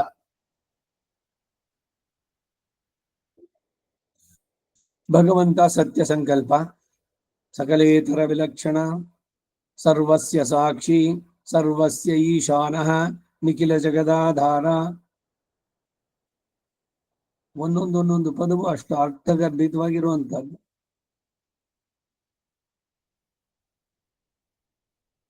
ಇಂದ್ರಾದಿಗಳಿಗೆ ವರ ಕೊಡುವಂತ ಶಕ್ತಿ ಕೊಟ್ಟವನು ಯಾರು? ಅವನಿಗೆ ಆ ಇಂದ್ರ ಪದವಿ ಕೊಟ್ಟಿದ್ಯಾಕೆ? ಹೋಗ್ಲಿ, ಸುಮ್ಮನೆ ಕೊಟ್ಬಿಟ್ಟ ನೀನ್ ಇಂದ್ರನಾಗಿರೋ ಅಂತ. ಅವನು ಮಾಡಿದ್ದ ಇಲ್ಲಿ ಹಿಂದಿನ ಜನ್ಮದಲ್ಲಿ 100 ಯಜ್ಞವನ್ನು ಮಾಡಿದ್ದ ಶತಕ್ರತುವಾಗಿ. ಅದಕ್ಕಾಗಿ ಅವನಿಗೆ ಈ ಕಲ್ಪದಲ್ಲಿ ಇಂದ್ರ ಪದವಿ. ನೀವು ಪ್ರಯತ್ನ ಮಾಡಿ, ನಿಮಗೂ ಇಂದ್ರ ಪದವಿ ಸಿಗುತ್ತೆ. ಯಾವಾಗ? ಇದಾದ್ಮೇಲೆ ಮುಂದಿನ ಪದವಿಗೆ. ಅವನಿಗೇನು ಅಂದ್ರೆ ಆ ಪದವಿ ಬಗ್ಗೆ ಎಷ್ಟೊಂದ್ರು, ಎಲ್ಲಿ ನನ್ನ ಕುರ್ಚಿನ ಕುತ್ಕೊಂಡ್ಬಿಡ್ತಾರೋ ಅಂತ ನಿಮ್ 100 ಯಜ್ಞ ಮುಗಿಸೋಕೆ ಬಿಡೋಲ್ಲ ಅವನು. ಇದರ ಅರಿವು ಸರಿಯಾಗಿ ಉಂಟಾದ್ರೆ ಏನನ್ನು ಭಗವಂತನ ಕೇಳ್ಬೇಕು ಅನ್ಸೋಲ್ಲ. ಯಾಕೆಂದ್ರೆ ಅವನಿಗೆ ಗೊತ್ತಿಲ್ಲ. ಹಾಗಾದ್ರೆ ನಾವ್ ಯಾಕೆ ಪೂಜೆ ಮಾಡ್ಬೇಕು? ದೇವ್ರ ಪೂಜೆ ಯಾಕೆ ಮಾಡ್ಬೇಕು? ಏನಾರು ಒಂದು ದೇವ್ರಿಗೆ ಇದ್ರೆ ತಾನೆ. ಚಿಕ್ಕ ಮಕ್ಕಳಿಗೆ ಏನೇ ಹೇಳುದು, ನಿಮ್ಮ ದೇವ್ರಿಗೆ ನಮಸ್ಕಾರ ಮಾಡು, ಏನ್ ಕೇಳ್ಕೊ, ನನ್ ವಿದ್ಯೆ ಕೊಡಪ್ಪ, ನನ್ ಬುದ್ಧಿ ಕೊಡಪ್ಪ, ನನಗೆ ಆರೋಗ್ಯ ಕೊಡಪ್ಪ, ಏನೋ ಒಂದು ಕೊಡಪ್ಪ ಅನ್ನೋದಕ್ಕಾಗೇನೆ ಅವ್ನ್ ಕೇಳ್ಬೇಕು. ಸುಮ್ನೆ ನಮಸ್ಕಾರ ಮಾಡಿದ್ರೆ ಇದೇನೇ ವ್ಯತ್ಯಾಸ ಜ್ಞಾನಿಗಳಿಗೂ ಅಜ್ಞಾನಿಗಳಿಗೂ. ನಾನಿರೋದು ನಿನ್ನ ಸೇವೆಗಾಗಿ. ನೀನೇ ಕೊಟ್ಟಂತಹದ್ದು ಈ ಶರೀರ, ಪಾಂಚಭೌತಿಕವಾದ್ದು. ನಿನಗೆ ಸೇರಿದ್ದು ಈ ಆತ್ಮ. ಅದು ವ್ಯರ್ಥವಾಗಿ ನಾನು ನನ್ನದು ಅನ್ನೋದ್ರಲ್ಲೇನೆ ಮುಳುಗ್ಬಿಟ್ಟು ವ್ಯರ್ಥ ಮಾಡ್ಕೊಳ್ಳೋದು ಬೇಡ. ಜನ್ಮದ ಸಾರ್ಥಕತೆ ಮನುಷ್ಯ ಜನ್ಮದ್ದು. ಅದಕ್ಕಾಗಿ ನೀನು ಇದನ್ನ ನಿನ್ನ ಕೈಂಕರ್ಯದಲ್ಲಿ ಉಪಯೋಗಿಸ್ಕೋ. ನೀನ್ ಏನ್ ಕೇಳಿದ್ರು ಕೂಡ ಅದರದಕ್ಕೆ ಅಂತ. ಒರಳು ಕಲ್ಲಿದೆ ಹಿಂದೆ ಎಲ್ಲ, ಇವಾಗ ಎಣ್ಣೆ ಗಾಣ ಮಾಡ್ತಾ ಇದ್ದಲ್ಲ, ಗಾಣದ ಇದಕ್ಕೆ. ಅವನ ಗಾಣದಲ್ಲಿ ಕೊಬ್ಬರಿ ಎಣ್ಣೆ ತೆಗಿತಾನೋ, ಎಳ್ಳೆಣ್ಣೆ ತೆಗಿತಾನೋ, ಇಲ್ಲ ಇನ್ನೇನೋ ಖಾರ ಅರಿಬೇಕು ಅಂತ ಹಾಕ್ತಾನೆ. ಆ ಗಾಣ ಏನಾದ್ರು ಕೇಳುತ್ತೇನೋ, ನನಗೆ ಖಾರದ್ ಹಾಕ್ಬೇಡ, ನನಗೆ ಖಾರ ಆಗತ್ತೆ, ನನಗೆ ಬರೀ ಯಾವ್ದೋ ಸಿಹಿಯಾಗಿರುವಂತದ್ದನ್ನೇ ಮಾಡು ಅಂತ ಏನಾದ್ರು ಇದೆಯಾ? ಅದಕ್ಕೆ ಚಾಯಿಸ್ ಉಂಟಾ? ಇದರ ಅರಿವು ಚೆನ್ನಾಗಿ ಉಂಟಾದ್ರೆ ಭಗವಂತ ಏನ್ ಕೊಡ್ತಾನೋ, ಯಾವ ಕೆಲಸವೋ, ಯಾವುದು ಕೆಟ್ಟದಲ್ಲ, ಯಾವುದು ನೀಚವಲ್ಲ, ಎಲ್ಲ ಭಗವಂತ ಕೊಟ್ಟಿದ್ದು. ಯಾಕೆ ಹಿಂಗ್ ಕೊಟ್ಟ ನಮ್ಗೆ? ಅವ್ರಿಗೆ ಯಾಕೆ ಹಂಗ್ ಕೊಟ್ಟ ಅಂದ್ರೆ, ನೀವು ಮಾಡಿದ ಕರ್ಮ ಅದರಿಂದ ಹಿಂಗೆ, ಅವ್ರಿಗೆ ಮಾಡಿದ್ದು ಹಂಗೆ ಅಷ್ಟೇ. ಆದ್ರೆ ಈ ಅರಿವಿದ್ರೆ ನಮ್ಗೆ ಅವನು ಅಷ್ಟು ಕೊಟ್ಟ, ಇವನಿಗೆ ಇಷ್ಟು ಕೊಟ್ಟ ಅನ್ನೋದು ತಲೆಗೆ ಬರೋದಿಲ್ಲ. ಯಾರೋ ಒಬ್ರು ಈಗ ಬೆಂಗಳೂರಿನಲ್ಲಿ ಅಥವಾ ನಮ್ಮ ಮನೆ ರಸ್ತೆನಲ್ಲೇನೆ ಒಬ್ರು ಇನ್ಯಾರೋ ಒಂದೊಂದು ಬಹುಮಹಡಿ ಕನ್ನಡ ಕಟ್ಟು, ಇನ್ನೊಬ್ರು ಇನ್ನೇನೋ ಮಾಡಿದ್ರು, ಇನ್ನೇನೋ ಮನೆ ತಗೊಂಡ್ರು ನಮ್ಗೇನಾದ್ರು ಅನ್ಸುತ್ತಾ? ಸಂತೋಷ. ಅವ್ರು ಹಿಂದೆ ಕೊಟ್ಟಿಟ್ಟಿದ್ರು, ಮಾಡಿದ್ರು, ಒಂದಲ್ಲ 4 ಮನೆ ಮಾಡ್ಕೊಂಡ್ರು. ನಮ್ಗೇನಾದ್ರು ಕನ್ಸರ್ನ್ ಇದೆಯಾ? ಇಲ್ಲ ಅದಕ್ಕೇನಾದ್ರು ಅಸೂಯೆ ಕೂಡ ಇದೆಯಾ? ಏನಿಲ್ಲ. Because it is not concerned at all. ನಮಗ್ ಸಂಬಂಧಿಸಿದ್ದೇ ಅಲ್ಲ ಅದು. ಮತ್ತೆ ಹಾಗಾದ್ರೆ ಎಲ್ಲಿ ಬರೋದು ಈ ಮಾತ್ಸರ್ಯ? ಎಲ್ಲಿ ನನ್ನ ತಮ್ಮನೋ, ಅಣ್ಣನೋ, ಅಕ್ಕನೋ, ತಂಗಿನೋ, ಅವರೋ ಇವರೋ ನನ್ನ ಬಂಧುಗಳಾಗಿರೋರು ನನಗಿಂತ ಚೆನ್ನಾಗಿದ್ರೆ ಆಗೋಲ್ಲ. ಅದ್ಯಾಕೆ ನನಗಿಲ್ಲ? ನಾವೆಲ್ಲ ಒಟ್ಟಿಗೆ ಒಂದೇ ತಾಯಿ ಮಕ್ಕಳು ಹುಟ್ಟಿದ್ದು, ಅವನಿಗೆ ಮಾತ್ರ ಅಷ್ಟೊಂದು ಐಶ್ವರ್ಯ ಕೊಟ್ಟನಲ್ಲ. ಇವೆಲ್ಲ ಬರುವಂತದ್ದಲ್ಲಿ. ಆದ್ರೆ ಇದನ್ನು ಸರಿಯಾಗಿ ತಿಳಿದ್ರೆ, ಇದಕ್ಕೆ ಅವನು ಹೇಳಿದ ಅವಜಾನಂತಿ ಮಾಮೂಢಾಹ ಅಂತ. ನ ಅಭಿಜಾನಂತಿ, ಯಾರು ಸರಿಯಾಗಿ ತಿಳಿಲಿಲ್ಲ ಅಂತವರು ಚವನ ಧರ್ಮಃ. ನತು ಮಾಂ ಅಭಿಜಾನಂತಿ ತತ್ವೇನ. ತತ್ವೇನ ಅಂತ ಪದ. ಭಗವಂತನನ್ನೇ ಯಥಾರ್ಥವಾಗಿ ತಿಳಿಯೋದು. ಅವನ ಎಲ್ಲದರಲ್ಲೂ ಅವನಿದ್ದಾನೆ, ಎಲ್ಲವೂ ಕೂಡ ಅವನಿಗಾಗಿಯೇ. ಈ ಸೃಷ್ಟಿ ಲೀಲಾ ವಿಭೂತಿನೋ ನಿತ್ಯ ವಿಭೂತಿನೋ ಪ್ರತಿ ಒಂದು ಅವನ ಸಂಕಲ್ಪಕ್ಕೆ ಪೂರ್ಣವಾಗಿ ಅಧೀನರಾಗಿರುವಂತಹದ್ದು. ನಮಗೆ ಸ್ವಾತಂತ್ರ್ಯ ಉಂಟು ಅಂತಂದ್ರೆ ಆಯಾಯ ಶರೀರಕ್ಕೆ ಸಂಬಂಧಿಸಿದಂತೆ ಅವನಿಗೊಂದು ಲಿಮಿಟೆಡ್ ಸ್ವಾತಂತ್ರ್ಯ ಕೊಟ್ಟಿದ್ದಾನೆ. ಪೂರ್ಣ ಎಲ್ಲ ನಡೆಸುವಂತಲ್ಲ. ಇದಕ್ಕೂ ಕೂಡ ಅಷ್ಟೇ, ಹಿಂದೆ ಎಲ್ಲ ಅನೇಕ ಬಾರಿ ಹೇಳಿದಂತೆ, ಈಗ ಒಂದು ಹಸುವನ್ನ ಮೇಯೋದಕ್ಕೆ ಒಂದು ಮೈದಾನದಲ್ಲಿ, ಹುಲ್ ಮೈದಾನ, ಅಲ್ಲೊಂದು ಗೂಟ ಹಾಕಿ ದೊಡ್ಡ ಹಗ್ಗ ಇದ್ ಮಾಡ್ಬಿಟ್ಟು ಮೂಗ್ದಾರ ಕಟ್ಬಿಟ್ಬಿಟ್ಟಿದೆ. ಅವನು ಗೂಟ ಹಾಕಿರೋದ್ರಿಂದ ಅದು ಕಿತ್ಕೊಂಡು ಪಕ್ಕದ ಮನೆ ಪಕ್ಕದ್ದು ಆ ಮೈದಾನದ ಪಕ್ಕದಲ್ಲಿರೋ ಹೊಲದಲ್ಲಿ ಮೇಯೋಕ್ಕಂತೂ ಆಗಲ್ಲ. ಮೂಗುದಾರದಿಂದ ದೊಡ್ಡ ಹಗ್ಗ ಕಟ್ಟಿದ್ದಾರೆ, ಸುತ್ತಬಹುದು ರೌಂಡ್ ಫುಲ್ಲು. ಆ ಸರ್ಕಲ್ ನಲ್ಲಿ ಒಂದ್ ಕಡೆ ಕೆಸರಿ ಇದೆ, ಬಿಸಿಲಿದೆ, ಇನ್ನೊಂದು ಕಡೆ ಚೆನ್ನಾಗಿದೆ ಹುಲ್ಲು. ಅಷ್ಟರಲ್ಲಿ ಅದೆಲ್ಲ ಕುಡಿದು ಎಲ್ಲ ಒಂದ್ ಕಡೆ ನೀರು ಇದೆ. ಆ ನೀರು ಕುಡಿದು ಯಾವ್ದೋ ಮರದ ಕೆಳಗೆ ಮಲಗಿರ್ಬೋದು, ಇಲ್ಲ ಕೆಸರಿನಲ್ಲಿ ಹೊರಡಾಡಿ ಮೈಯೆಲ್ಲ ಕೊಚ್ಚೆನು ಮಾಡ್ಕೊಳ್ಬಹುದು. ಈಗ ಹಸುವಿಗೆ ಆ ಗೂಟದಿಂದ ಹೊರಗೆ ಹೋಗೋದಕ್ಕೆ ಸಾಧ್ಯ ಇದೆಯೋ? ಆದ್ರೆ ಗೂಟದ ಪರಿಧಿ ಒಳಗೆ ಅದಕ್ಕೆ ಸ್ವಾತಂತ್ರ್ಯ ಇಲ್ವೋ? ಜೀವಾತ್ಮನಿಗೆ ಸ್ವಾತಂತ್ರ್ಯ ಉಂಟಾ ಅಥವಾ ಕರ್ತೃತ್ವ ಉಂಟಾ ಅನ್ನೋದನ್ನು ಇದೇ ಶ್ರೀಭಾಷ್ಯದಲ್ಲಿ ಕರ್ತ ಶಾಸ್ತ್ರಾರ್ಥವತ್ವಾತ್ ಅಂತ ಅಂದ್ಬಿಟ್ಟು ಅದರಲ್ಲಿ ಹೇಳುವಂತಾರೆ. ಅಂದ್ರೆ ಕರ್ತೃತ್ವ ಉಂಟು ಜೀವಾತ್ಮನಿಗೆ. ಎಷ್ಟು ಅಂದ್ರೆ ಏನ್ ಇವನೇ ಎಲ್ಲವನ್ನು ಜಗತ್ತನ್ನೆಲ್ಲ ಇವನೇ ಸೃಷ್ಟಿ ಮಾಡ್ತಾನ, ನಿಯಂತ್ರಣ ಮಾಡ್ತಾನ? ಅವನ ಶರೀರಕ್ಕೆ ಅವನ ಬುದ್ಧಿಗೆ ತೋಟಿದಂತೆ ಅವನ ಪರಿಧಿ ಇದೆಯಲ್ಲ, ಈ ಹಸುವನ್ನು ಕಟ್ಟಿದಂತೆ ಅಷ್ಟರಲ್ಲಿ ಅವನಿಗೆ ಸ್ವಾತಂತ್ರ್ಯ ಇದೆ. ಅದರಲ್ಲಿ ಏನು ಅಂದ್ರೆ ಜೀವಾತ್ಮನಿಗೆ ವಿವೇಕ ಕೊಟ್ಟಿದ್ದಾನೆ, ಬುದ್ಧಿಯನ್ನ, ಶಾಸ್ತ್ರ ಜ್ಞಾನವನ್ನು ಕೊಟ್ಟಿದ್ದಾನೆ. ಶಾಸ್ತ್ರ ಯೋನಿತ್ವಾತ್ ಅಂತ ಸೂತ್ರದಲ್ಲಿ. ಶಾಸ್ತ್ರ ಏನದು? ಶಾಸನಾದಿತಿ ಶಾಸ್ತ್ರ. ಇದನ್ನು ಮಾಡು, ಇದನ್ನು ಮಾಡಬೇಡ. ಯಾವುದು ಎಲ್ಲರಿಗೂ ಒಳಿತೋ ನಿನಗೂ ಒಳಿತೋ ಅದನ್ನು ಮಾಡು, ಯಾವುದು ಬೇರೆಯವ್ರಿಗೆ ಹಿಂಸೆನೋ ಅದನ್ನು ಮಾಡಬಾರ್ದು ಅಂತ ಹೇಳಿದ್ಯೋ ಅದನ್ನೇ ವಿಧಿ ನಿಷೇಧ ಅಂದ್ರು. ಶಾಸ್ತ್ರ ಅಂದ್ರೆ ಇನ್ನೇನಿಲ್ಲ, ಇಷ್ಟೇ, ಎನ್ಸೈಕ್ಲೋಪೀಡಿಯಾ. ಈ ನಮ್ಮ ಭಾರತದ ಸಂವಿಧಾನ ಇದೆಯಲ್ಲ, ಕಾನ್ಸ್ಟಿಟ್ಯೂಷನ್, ಭಾರತದ ಸಂವಿಧಾನ ಮಾಡಿದವನು ಯಾರು? ಎಲ್ಲರೂ ಸೇರ್ಕೊಂಡಿದ್ರು, ಅಂಬೇಡ್ಕರ್ ಜೊತೆಗೆ ಎಲ್ಲ. ಏನು ಉದ್ದೇಶ? ಈ ರಾಷ್ಟ್ರದಲ್ಲಿ, ಭಾರತ ದೇಶದಲ್ಲಿರೋ ಎಲ್ಲ ಪ್ರಜೆಗಳಿಗೆ, ಎಲ್ಲರ ಹಿತಕ್ಕಾಗಿ ಕೆಲವೊಂದು ರೂಲ್ಸ್ ಅಂಡ್ ರೆಗ್ಯುಲೇಷನ್ಸ್ ಮಾಡ್ತಾರೆ. ಈಗ ರಸ್ತೆನಲ್ಲಿ ಮಧ್ಯದಲ್ಲಿ ಒಂದು ಇದನ್ನ ಹಾಕ್ಬಿಟ್ಟು, ಇದು ಏಕಮುಖ ಒನ್ ವೇ ಟ್ರಾಫಿಕ್, ಅದು ಆ ಕಡೆಯಿಂದ ಬರುವಂತಹದ್ದು. ನಾನು ಇದ್ರಲ್ಲಿ ಯಾಕೆ ನಾನು ಹಂಗೆ ಬರ್ತೀನಿ, ಒನ್ ವೇ ನಲ್ಲಿ ನಡ್ಕೊಂಡ್ ಬರ್ತೀನಿ ಅಂದ್ರೆ ಅಥವಾ ವೆಹಿಕಲ್ ತಗೊಂಡ್ ಬರ್ತೀನಿ ಅಂದ್ರೆ ಬೇರೆ ಎಲ್ಲರಿಗೂ ಆಕ್ಸಿಡೆಂಟ್ ಆಗತ್ತೆ, ಇವನಿಗೆ ಶಿಕ್ಷೆ ಇದೆ. ರೂಲ್ಸ್ ಮಾಡಿರೋದು ಯಾಕೆ? ಎಲ್ಲರ ಒಳಿತಿಗಾಗಿ. ಈಗ ಒಬ್ಬನ ಮನೆ ಇದು ಕಾಂಪೌಂಡ್ ಕಟ್ಟಬೇಕು, ಅವ್ರದನ್ನು ಸೇರಿಸ್ಕೊಂಡು ನಾನು ಹಾಕೊಂಡ್ರೆ ನನಗೆ ಸ್ವಲ್ಪ ದೊಡ್ಡದು ಬೇಕು, ನನಗೆ I have got my own reasons. ನನಗೆ ಪಕ್ಕದಲ್ಲಿ ಪಾರ್ಕ್ ಮಾಡಬೇಕು, ಕಾರು ತುಂಬಾ ಚಿಕ್ಕದಾದ ಜಾಗ ಆಗೋಲ್ಲ, ಅದಕ್ಕಾಗಿ ಪಕ್ಕದ ಮನೆಯವರು ಬಿಟ್ಟಿದಾರಲ್ಲ ಅದನ್ನು ಸೇರಿಸಿ ತಗೊಂಡ್ಬಿಡ್ತೀನಿ ಅಂದ್ರೆ. ಈ ರೀತಿ ಇದಕ್ಕೆ ಬಂದಾಗ ಏನು, ಅಲ್ಲೊಂದು ನ್ಯಾಯಾಲಯ ಅಂತಿದೆ. ಸರಿ, ಇವನು ಆಗ್ರಾಗ ಕಳಿಸ್ತಾರ ಅಲ್ಲಿಂದ, ಇವನ್ ನಿಮ್ದು ಎಷ್ಟು ಸೈಟು, ಅವಂದೆಷ್ಟು. ಹಾಗೇನೆ ಹಳ್ಳಿಗಳಲ್ಲಿ ಗದ್ದೆಗಳು, ಇವರು ಗದ್ದೆ ಇದನ್ನ ಮಾಡ್ಬೇಕಾದ್ರೆ ಗದ್ದೆಗೆ ಬದಿ ಅಂತ ಹಾಕಿರ್ತಾರೆ. ಇವರೆಲ್ಲ ಇದನ್ನ ಮಾಡ್ಬೇಕಾದ್ರೆ ಏನು, ನಾಟಿ ಮಾಡ್ಬೇಕಾದ್ರೆ ಗದ್ದೆ ಬದಿ ಎಲ್ಲ ಇದ್ ಮಾಡ್ಬೇಕಾದ್ರೆ ಬೇಕು ಅಂತ ಅವ್ರದನ್ನು ಒಂದ್ ಸ್ವಲ್ಪ ಸೇರಿಸ್ಕೊಂಡ್ಬಿಡೋದು. ಅವನ್ ಯಾರು ಇಲ್ಲ ಪಕ್ಕದವನು, 1 ಅಡಿನೋ 2 ಅಡಿನೋ 4 ಅಡಿನೋ ಸೇರ್ಸ್ಕೊಂಡು ಹೋಗ್ಬಿಡೋದು. ಅಲ್ಲೆಲ್ಲ ಒಂದೊಂದು ಕಲ್ಲುಗಳು ಇಟ್ಟಿರ್ತಿದ್ರು ಹಿಂದೆ. ಅವನು ಇದು ತಂದಾಗ ಈ ವ್ಯಾಜ್ಯ, ನನ್ನ ಭಾಗ ಭೂಮಿಯಿಂದ ಅವನ ಕಡಿಸಿದಾನೆ ಅಂತ, ಅದೆಲ್ಲ ಬಂದು ಸರ್ವೆ ಮಾಡಿ ಯಾಕೆ ನೀನು ಅತಿಕ್ರಮಿಸಿದೆ ಅಂತ ಆಮೇಲೆ ಇವನಿಗೆ ಪನಿಷ್ಮೆಂಟು, ಈ ತರದ್ದೆಲ್ಲ. ಇವೆಲ್ಲ ಯಾರು ಮಾಡಿದ್ದು? ಇನ್ನೊಬ್ಬರದನ್ನ ನೀನು ಸ್ವತ್ತನ್ನ ತಗೊಳ್ಳೋದು ಬೇಡ, ಅದನ್ನು ಉಲ್ಲಂಘಿಸಿದ್ರೇನು, ಯು ವಿಲ್ ಬಿ ಪನಿಷ್ಡ್. ಇದೇ ಸೇಮ್ ಥಿಂಗ್ ಹೇಳೋದು ಶಾಸ್ತ್ರದಲ್ಲೂ ಅಷ್ಟೇ. ಹೀಗೆ ಬಾಳ್ಬೇಕು ನೀನು, ಹೀಗೆ ಬಾಳಬಾರ್ದು.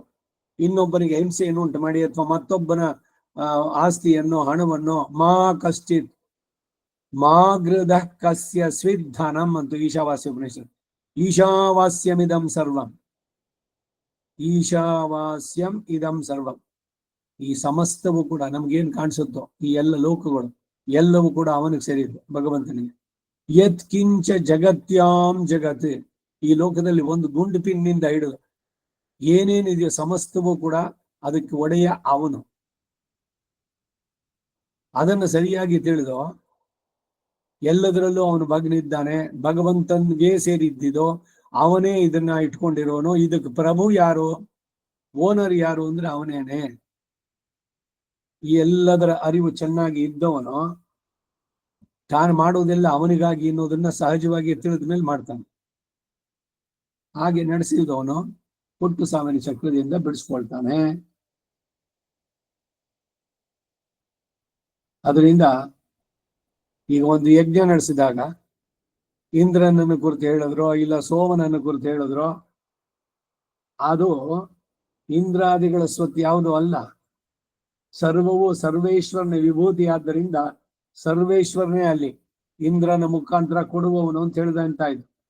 ಆಗಲಿ ಯಜ್ಞಾದಿಗಳು ನಡೆಯುವುದರಿಂದ ಅಲ್ಲವೇ ಫಲ, ಅಂದ್ರೆ ಕೃಷಿಯಿಂದಲ್ಲವೇ ಧಾನ್ಯ ಪ್ರಾಪ್ತಿ. ಹೀಗಿರುವಾಗ ಯಜ್ಞಾದಿಗಳೇ ಫಲಪ್ರದವಲ್ಲವೋ ಅಂದ್ರೆ, ಒಂದು ವೇಳೆ ಯಜ್ಞವು ಭೂತಕಾಲದಲ್ಲಿ ನಡೆದು ಒಡನೆ ಫಲ ಇಲ್ದಿದ್ರು ಅಪೂರ್ವ ಅಥವಾ ಅದೃಷ್ಟ ಎಂಬುದಾಗಿ ಫಲಪ್ರಾಪ್ತಿ ಅಲ್ಲವೋ ಅಂದ್ರೆ, ಫಲಮತ ಉಪಪತ್ತೇಹೇ ಎಂಬ ಬ್ರಹ್ಮಸೂತ್ರದಲ್ಲಿ ಈ ಅಚೇತನಗಳಾದ ಯಜ್ಞಗಳಿಂದ ಯಾವ ಫಲನೂ ದೊರೆಯೋದಿಲ್ಲ. ಯಜ್ಞಗಳನ್ನ ನಡೆಸಿ ಆ ಯಜ್ಞದಿಂದ ಪ್ರೀತನಾದಂತ ಭಗವಂತ ಅದಕ್ಕೆ ಫಲವನ್ನು ಕೊಡುವಂತವನು. ಅದು ಸರಿಯಾಗಿ ತಿಳಿಬೇಕಾದ. ಸೊ ಅದರಿಂದ ಫಲವನ್ನು ಕೊಡುವನು ಸಕಲ ಕರ್ಮ ಆರಾಧ್ಯನಾದಂತಹ ಭಗವಂತನೇ ಅಂತ ತಿಳಿಬೇಕು. ಈಗ ಈ ಶ್ಲೋಕಕ್ಕೆ ಭಾಷ್ಯ 24ನೆಯ ಶ್ಲೋಕ ಅದರದು. ಅದಕ್ಕಾಗಿ ಎಲ್ಲಿ ಹೇಳಿದ್ದೇನು, ತತ್ರ ಫಲಪ್ರದಾತಾಚ ಅಹಮೇವ, ಫಲವನ್ನು ಕೊಡುವನು ನಾನೇ ಅನ್ನೋದನ್ನ ಬಹಳ ಸ್ಪಷ್ಟವಾಗಿ ಇದರಲ್ಲಿ ಹೇಳ್ದ. ಇದನ್ನ ತಿಳಿದ್ರೆ ಅಹಂ ಭೋಕ್ತಾಚ ಪ್ರಭುರೇವಚ ಸರ್ವಯಜ್ಞಾನಾಂ, ನಾನೇ ಅನ್ನೋದನ್ನ ಬಹಳ ಸ್ಪಷ್ಟವಾಗಿ. ಅದಕ್ಕಾಗಿ ಎಲ್ಲವನ್ನು ಕಡೆಯಲ್ಲಿ ಸರ್ವಂ ಶ್ರೀ ವಾಸುದೇವಾರ್ಪಣಮಸ್ತು. ಶ್ರಾದ್ದವನ್ನು ನಡೆದಾಗ ಪಿತೃದೇವತೆಗಳು ಅವರ ಕೊಡೋದು ಅಂದ್ರೆ ಪಿತೃದೇವತೆಗಳ ಮುಖಾಂತರ ನನಗೆ ಸಂತೋಷ ಪಟ್ಟು ಕೊಡೋನು ಭಗವಂತನೇನೆ. ಎಲ್ಲವನ್ನು ಮಾಡಿ ಸರ್ವಂ ಶ್ರೀ ವಾಸುದೇವಾರ್ಪಣಮಸ್ತು ಅಂತ ಹೇಳೋದು ಅಷ್ಟೇನೆ. ಹೀಗೆ ವ್ಯವಸ್ಥೆ. ಮುಂದಿನ ಶ್ಲೋಕಕ್ಕೆ ಅವತಾರಿಗೆ 25ನೇ ಶ್ಲೋಕ. ಅಹೋ ಮಹದಿದಂ ವೈಚಿತ್ರ್ಯಂ ಯದೇಕಸ್ಮಿನ್ನೇವ ಕರ್ಮಣಿ ವರ್ತಮಾನಾಃ ಸಂಕಲ್ಪ ಮಾತ್ರ ಭೇದೇನ ಕೇಚಿತ್ ಅತ್ಯಲ್ಪ ಫಲಭಾಗಿನಃ ಶವನ ಸ್ವಭಾವಾಶ್ಚ ಭವಂತಿ ಕೇಚನ ಅನವಧಿಕಾತಿಶಯ ಅನಂತ ಆನಂದ ಪರಮ ಪುರುಷ ಪ್ರಾಪ್ತಿ ರೂಪ ಫಲಭಾಗಿನೋ ಪುನರಾವರ್ತಿನಶ್ಚ ಭವಂತಿ ಇತ್ಯಾಹ. ಭಾಗಿನಃ ಅಪುನರಾವರ್ತಿನಶ್ಚ. ಇಲ್ಲಿ ಕೆಲವರು ಅವರಿಗೆ ಮೋಕ್ಷಕ್ಕೆ ಇದೇ ಕೆಲಸಗಳು ಕಾರಣವಾಗುತ್ತೆ. ಇನ್ ಕೆಲವರಿಗೆ ಈ ಐಹಿಕ ಫಲಗಳನ್ನು ಕೊಡೋದು ಅದರಲ್ಲೇ ಲಿಮಿಟ್ ಆಗ್ಬಿಡುತ್ತಲ್ಲ. ಮಾಡೋರು ಎರಡು ಅದೇನೆ, ಮನುಷ್ಯನಾಗಿ ನಡೆಸುವಂತ ಕೆಲಸ. ಅವನು ಮನುಷ್ಯನೇ, ಯಾರು ಪ್ರಪತ್ತಿ ಮಾಡ್ಕೊಂಡವನು ಅಥವಾ ಈ ಉದ್ದೇಶದಿಂದ ಎಲ್ಲವೋ ಭಗವಂತರಿಗಾಗಿಯೇ ಅಂತ ಮಾಡೋನ್ಗು ಇಷ್ಟಲ್ಲೇನೆ. ಅವ್ರ ಸಂಕಲ್ಪ ಅವ್ರು ಮಾಡೋದ್ರಲ್ಲಿ ಅಷ್ಟೇ ವ್ಯತ್ಯಾಸ. ಮಾಡೋದು ಅವನು ನಡೆಸ್ತಾನೆ, ಹೋಮವೋ ಯಜ್ಞವೋ ಮತ್ತೊಂದೋ ಇಲ್ಲಿ ಅದರಲ್ಲಿ ಫಲ ಸಿಗುತ್ತೆ. ಇವಾಗ ಧನಮಿಚ್ಛೇತ್ ಹುತಾಶನಂ, ಆತ್ಮ ಸಮಾರೋಪಣೆ ಅಂತ ಇದೆ. ಔಪಾಸನೆ ಅಗ್ನಿಯನ್ನ ಆತ್ಮ ಸಮಾರೋಪಣ ಅಂತ ವಿಷಯ. ಯಾಕೆಂದ್ರೆ ಅಗ್ನಿಯನ್ನ ಎಸ್ಟಾಬ್ಲಿಷ್ ಮಾಡಿ ಔಪಾಸನ ಅಗ್ನಿಯಲ್ಲಿ ಆ ಹೋಮಗಳನ್ನ ನಡೆಸಬೇಕು. ಅದಕ್ಕಾಗೇನು ವಿಚ್ಛಿನ್ನ ಅಗ್ನಿಸಂಧಾನ.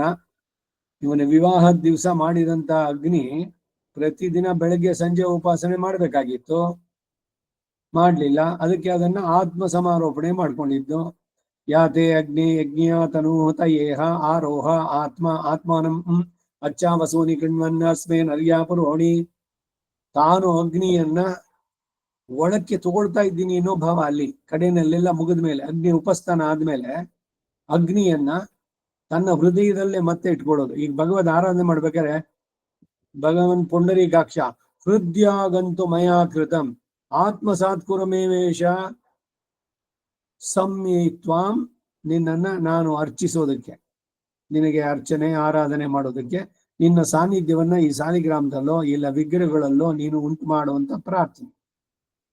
ಹಾಗೆ ಇಲ್ಲಿ ಅಗ್ನಿಯನ್ನ ಎಸ್ಟಾಬ್ಲಿಷ್ ಮಾಡಿ ವಿಚ್ಛಿನ್ನ ಅಗ್ನಿ ಸಂಧಾನ ಮಾಡಿ ಇಂದಿನ ದಿವಸ ಸಂಜೆ ಸಾಯಮೋಪಾಸನಂ ಮಧ್ಯ ಪ್ರಾತಃ ಉಪಾಸನಂಚ ತಂಡುಲೈ ಹೋಷ್ಯಾಮಿ ಅಂತ ಹೇಳಿ ಪತ್ನಿ ಹಸ್ತಂ ಪ್ರೋಕ್ಷ, ಕೈಗೆ ಪ್ರೋಕ್ಷಣೆ ಮಾಡಿ ಪತ್ನಿಗೆ ಪಕ್ಕದಲ್ಲಿ, ಅವಳ ಕೈಗೆ ಒಂದು ಬೊಗಸೆ ಅಕ್ಕಿಯನ್ನ ಇಟ್ಟು, ನೆನೆದ ಅಕ್ಕಿ ಇಡಬೇಕಾಗಿ ಚೆನ್ನಾಗಿ, ಅದಕ್ಕೊಂದು ತುಪ್ಪ ಸೇರಿಸಿ ಅವಳು ಅದನ್ನ ಬಗಸೆನಲ್ಲಿ ಇಟ್ಕೊಂಡಿದ್ದು 2 ಭಾಗ ಮಾಡಿಕೊಂಡು ಬಲಭಾಗದ ಅಕ್ಕಿಯನ್ನ ಪತಿಯ ಕೈಗೆ ಹಾಕ್ಬೇಕು.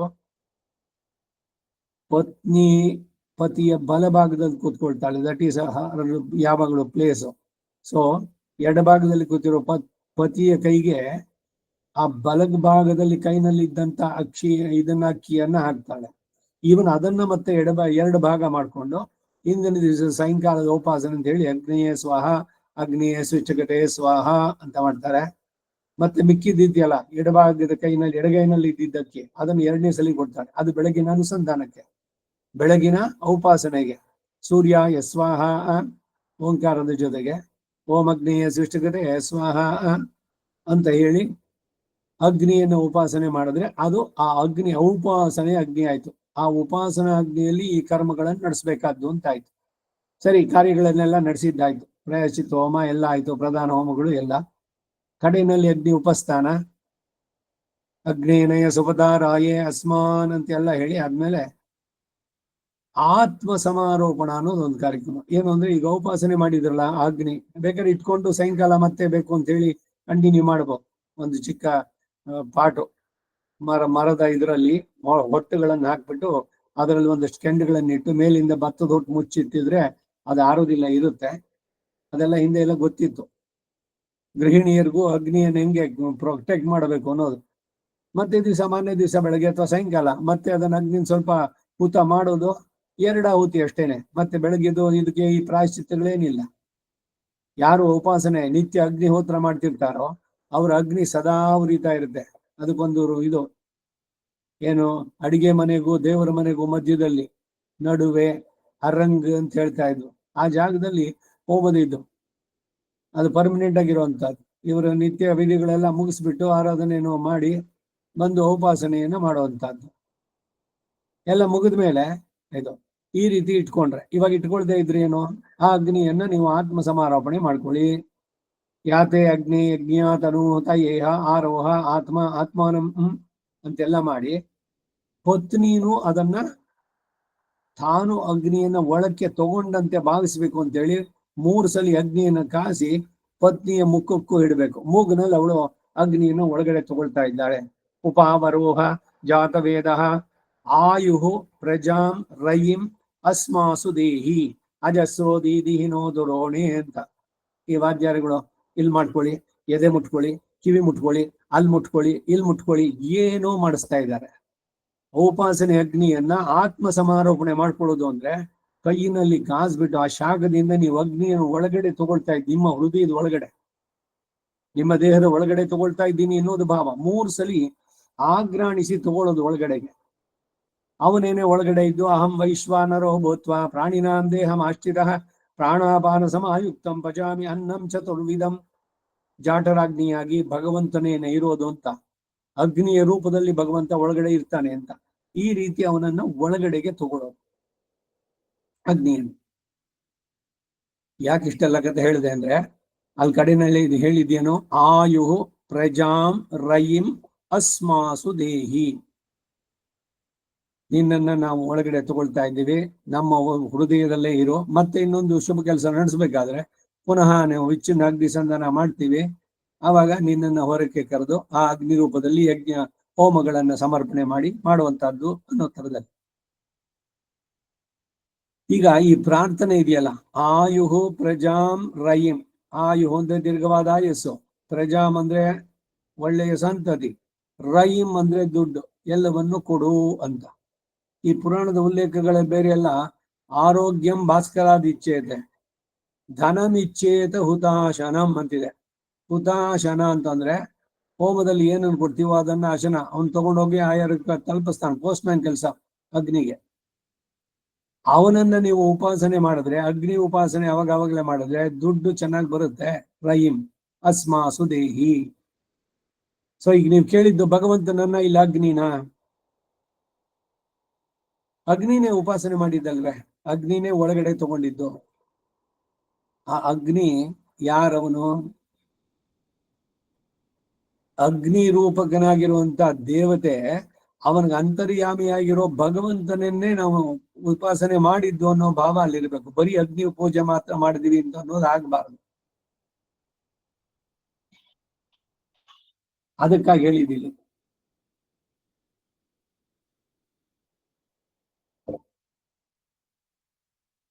ಈಗ ಈ ಅವತಾರಿಕೆಯಲ್ಲಿ ಏನ್ ಹೇಳಿದ್ದು? ಅಹೋ ಮಹದಿದಂ ವೈಚಿತ್ರ್ಯಂ.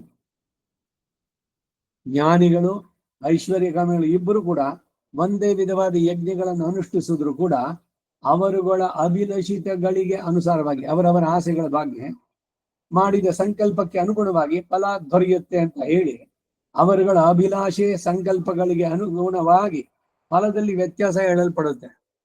ಈಗ ಜ್ಞಾನಿಯಾದವನು ಇದರಿಂದ ಭಗವಂತ ಪ್ರೀತನಾದ ಅಂತ ಅದೆಲ್ಲ ಸರ್ವಂ ಅಹಂ, ಹಿಂದಿನ ಶ್ಲೋಕದಲ್ಲಿ ಬಂತಲ್ಲ, ಹೋಗ್ತಾ ಚ ಪ್ರಭುರೇವಚ. ಈ ಅರಿವು ಚೆನ್ನಾಗಿರೋವನು ನೀನೇನೆ ನಿನಗಾಗಿ ಇದನ್ನ ಮಾಡಿಸ್ಕೊಂಡೆ, ಇದರಿಂದ ನನಗೇನು ಪರಿಣಾಮ ಬೇಕು ಅಂತಂದ್ಬಿಟ್ಟಲ್ಲ ಮಾಡಿದ್ದು. ನಿನ್ನ ಪ್ರೀತಿಗಾಗಿ ನಡೆಸಿದ್ದಷ್ಟೇ. ಹೀಗೆ ಯಾರು ಫಲಾಭಿಸಂಧಿ ರಹಿತವಾಗಿ ಸಾತ್ವಿಕ ತ್ಯಾಗದೊಂದಿಗೆ ಮಾಡಿದಾಗ ಅದು ಇವನಿಗೆ ಈ ಕರ್ಮ ಬಂಧನದಿಂದ ಮೋಕ್ಷಕ್ಕೂ ಆಗ್ಬಿಡುತ್ತೆ. ಅದೇನೆ ಐಶ್ವರ್ಯ ಕಾಮಿಯಾಗಿ ಅಗ್ನಿ ಉಪಾಸನೆ ಚೆನ್ನಾಗಿ ಮಾಡಿ, ನಿಮ್ಗೇನೇನ್ ಬೇಕು ಅದನ್ನ ಕೇಳ್ಕೊಳ್ಳಿ, 3 ಪ್ರದಕ್ಷಿಣೆ ಮಾಡಿ, ನಮಸ್ಕಾರ ಮಾಡಿ, ಪ್ರಣಮ್ಯ ಅಭಿವಾದ್ಯ ಮಾಡಿದ್ರೆ ನನಗೆ ಐಶ್ವರ್ಯ ಸಿಗಬೇಕು, ಅದು ಐಶ್ವರ್ಯ ಸಿಗುತ್ತಲ್ಲ, ಮೋಕ್ಷ ಸಿಗೋಲ್ಲ. ನಿಮ್ಮ ಸಂಕಲ್ಪ, ನಿಮ್ಮ ಆಸೆಗಳು, ಅವುಗಳ ಮೇಲೆ ಫಲದಲ್ಲಿ ವ್ಯತ್ಯಾಸ. ನೀವು ನನಗೆ ಮರು ಹುಟ್ಟು ಅನ್ನೋದೇ ಬೇಡ, ಇವೆಲ್ಲ ನಿನಗೆ ಕೈಂಕರ್ಯವಾಗಲಿ, ನಾನು ಇದರಲ್ಲಿ ಭಾಗವಹಿಸಿದ್ದೇನೆ, ನೀನೇ ಮಾಡಿಸಿದ್ದು ಅದನ್ನ, ಸ್ವಪ್ರೀತೆಯ ಸ್ವಯಮೇವ, ಮಾಡಿದವನು ನಾನಲ್ಲ, ಅವನೇನೆ ನನ್ನ ಕೈಯಿಂದ ಮಾಡಿಸ್ಕೊಂಡ ಅಷ್ಟೇ, ಅವನ ಕೈನಲ್ಲಿ ಸೌಟು ನಾನು ಅಷ್ಟೇ. ಹಾಗೆ ಮಾಡಿದವನಿಗೆ ಇದು ಮೋಕ್ಷಕ್ಕೆ ಕಾರಣವಾಗುತ್ತೆ. ಇದೇ ಕಾರ್ಯಕ್ರಮ. ಅದೇನೆ ಬಂಧನಕ್ಕೂ ಕಾರಣವಾಗುತ್ತೆ. ಯಾವಾಗ ನೀವು ಧನ ಧಾನ್ಯ ಪಶು ಬಹುಪುತ್ರ ಲಾಭ ದೀರ್ಘವಾದ ಆಯಸ್ಸು ಇವೆಲ್ಲ ಬೇಕು ಅಂತಂದ್ರೆ ಮತ್ತೆ ಮತ್ತೆ ಬನ್ನಿ, ಅನುಭವಿಸಿ, ಪುನಃ ಮನಃ ಈ ಜನ್ಮವನ್ನು ಎತ್ತೋದಾಗುತ್ತೆ. ಹೀಗೆ ಅಹೋ ಇದು ಅತ್ಯಾಶ್ಚರ್ಯ, ಇದು ಮಹದ್ವೈಚಿತ್ರ್ಯಂ, ಮಹತ್ತಾದ ವಿಚಿತ್ರವಾದದ್ದು. ಶಾಸ್ತ್ರವು ಸ್ವೇಚ್ಛಾನುಸಾರ ವಿಧಿಸಿರುತ್ತದೆ ಅಂತ ಅಂದ್ಬಿಟ್ಟೇನು ಆಶ್ಚರ್ಯ ಅಲ್ಲ. ಶಾಸ್ತ್ರದಲ್ಲಿ ಹೇಳಿದೆ, ಸ್ವ ಇಚ್ಛೆಯಿಂದ ಏನೇನೋ ಬಂದಿದ್ದು ಅಂತಲ್ಲ. ಸರ್ವೇಶ್ವರನ ಮನ ಬಂದ ಹಾಗೆ ಪ್ರವರ್ತನೆ ಎಂದು ಆಶ್ಚರ್ಯ ಅಲ್ಲ. ಯಾಕೆ ಇದನ್ನು ಮಾಡ್ದ? ನಾನೇ ಎಲ್ಲದನ್ನು ಮಾಡ್ತೀನಿ, ನಾನು ಯಾರಿಗೆ ಮಾಡ್ತೀನೋ ಅವ್ರಿಗೆ ಮಾತ್ರ ಮೋಕ್ಷ ಸಿಗತ್ತೆ, ಈ ತರದ್ದೆಲ್ಲ ಮಾತುಗಳು ಬಂದಾಗ ಅವನು ಏನು ತನಗೆ ಇಷ್ಟ ಬಂದಂಗೆ ಮಾಡ್ತಾನೆ ಅಂತಿದೆಯೋ? ಭಗವಂತನಿಗೆ ಯಾರು ಕ್ವಶನ್ ಮಾಡೋರಿಲ್ಲ, ಅವನ ಮನಸ್ಸು ಬಂದಂತೆ ಅವನು ನಡೆಸ್ತಾನೆ ಅಂತಿಲ್ಲ. ಅವನಲ್ಲೂ ಕೂಡ ಒಂದು ನಿಯತಿ, ಅವನೇ ಮಾಡಿದ್ದು ಶಾಸ್ತ್ರಗಳು, ಅದನ್ನು ಧಿಕ್ಕರಿಸಿ ಅವನೇ ಮಾಡೋಲ್ಲ. ಅದಕ್ಕಾಗೇನೆ ಎಲ್ಲರ ರಕ್ಷಕನಾಗಿದ್ದವನು ಅರ್ಜುನ, ನೀನು ನನಗೆ ನನ್ನ ಜೊತೆ ಇರು ಅಂತೇಳಿ ನನ್ನ ರಥಕ್ಕೆ ಸಾರಥಿ ಆಗುವಾಗ ಸಾರಥಿಯಾಗಿ ಡ್ರೈವರ್ ಆಗಿ ಕೆಲಸದ ಏನಿದೆಯೋ ಅದನ್ನೆಲ್ಲ ಮಾಡ್ದ. ಇವನು ಯಾವ ಕರ್ಮ ಮಾಡಿದ್ದ ಭಗವಂತ? ಈ ಅರ್ಜುನ ರಥದ ಕುದುರೆ ಅವುಗಳಿಗೆಲ್ಲ ನೀರ್ ಹಾಕಿ, ಅವುಗಳು ಹುಲ್ಲು ಹಾಕಿ, ಮೈ ತೊಳೆದು, ರಥ ಎಲ್ಲ ಗುಡಿಸಿ, ಅದಕ್ಕೆ ಅವನೇ ಉತ್ತರ ಹೇಳದಲ್ಲಿ, ಯದ್ಯದಾಚರತಿ ಶ್ರೇಷ್ಠ ತತ್ತ ದೇವೇತರೋ ಜನಾಹ ಸಯತ್ ಪ್ರಮಾಣಂ ಕುರುತೆ ಲೋಕ ತದನುವರ್ತದೆ. ಲೋಕ ಸಂಗ್ರಹಕ್ಕಾಗಿ ಪ್ರತಿಯೊಬ್ಬರು ಅವರಿಗೆ ವಿಧಿಸಿದಂತ ಕೆಲಸಗಳನ್ನು ನಡೆಸಬೇಕು ಅಂತ. ಈಗ ಒಬ್ಬ ಪುಣ್ಯಶಾಲಿ ಸುಕೃತಶಾಲಿ, ಅವನು ಅನೇಕ ಜನ್ಮದ ಸಿದ್ಧಿನೋ ಅಥವಾ ಇಲ್ಲೇನೆ ಗುರುವಿನ ಕೃಪೆಯಿಂದನೋ ಭಗವಂತನ ಸಾಕ್ಷಾತ್ಕಾರವೇ ಆಗೋಯ್ತು ಅವನಿಗೆ. ಭಗವಂತನ್ನೇ ನೋಡಾಯ್ತು ನಾನು, ಸರಿ ನನ್ ಮನಸ್ಸಿಗೆ ಬಂದಂಗೆ ಇರ್ತೀನಿ ಅಂತಂದ್ರೆ ಆಯ್ತು. ಪ್ರಪತ್ತಿ ಮಾಡಿದ್ಮೇಲೆ ಏನು ಮಾಡ್ಬೇಕಾಗಿಲ್ಲ ಅಂತಂದ್ರೆ ಆಯ್ತು. ವಿಹಿತವಾದ ಧರ್ಮಗಳೇನಿದೆ ಎಲ್ಲರೂ ಮಾಡ್ಬೇಕು. ಪ್ರಪತ್ತಿ ಆದ್ಮೇಲೆ ಏನು ಮಾಡ್ಬೇಕಾಗಿಲ್ಲ ಅಂದ್ರೆ ಸಂಧ್ಯಾವನ್ನೇ ಬಿಟ್ಬಿಡಿ, ದೇವತಾ ಆರಾಧನೆ ಬೇಡ. ಊಟ ಬಿಡ್ತೀರೇನೋ? ಹಸುವಾದ ತಕ್ಷಣ ಬೆಳಗ್ಗೆ, ಅದಾದ್ಮೇಲೆ ಮತ್ತೆ ರಾತ್ರಿಗೆ ಏನಿದೆ ಇದೆಲ್ಲ ಕೇಳ್ತೀವಿ. ಪ್ರಪತ್ತಿ ಮಾಡ್ತದೆ, ಊಟನೂ ಮಾಡ್ಬಿಡಿ. ಸರ್ವಧರ್ಮಾನ್ ಪರಿತ್ಯಜ್ಯ ಮಾಮೇಕಂ ಶರಣಂ ವ್ರಜ ಅಂತ ಹೇಳಿದ್ನಲ್ಲ.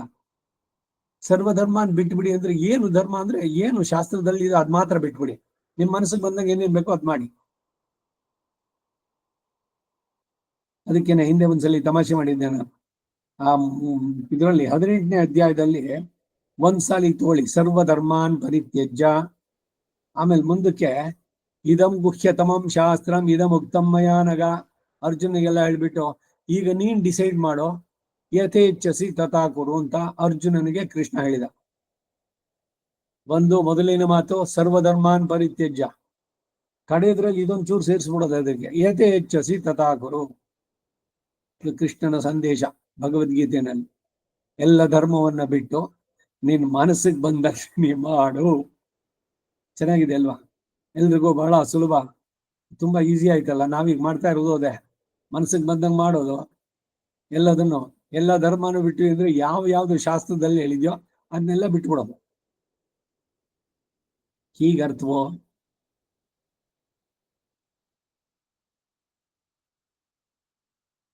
ಅದರಿಂದ ಸರಿಯಾಗಿ ತಿಳಿಬೇಕು. ನಮ್ ಸೌಕರ್ಯಕ್ಕೆ ಹೆಂಗ್ ಬೇಕು ಅಂತ ಶಾಸ್ತ್ರ ನಂಗೆಲ್ಲ ತಿರುಗಿಸ್ಬಾರ್ದು. ಅದರ ಯಥಾರ್ಥವಾಗಿ ಅದರ ಅರ್ಥ ತಿಳಿಯಿರಿ. ಸುಮ್ನೆ ಅರ್ಧಂಬರ್ಧ ತಿಳಿದು ಇದೇನೇ ಶಾಸ್ತ್ರ ಅಂತ ಹೇಳುವಂತ ಉದ್ದಟತನವೂ ಬೇಡ. ಹೀಗೆ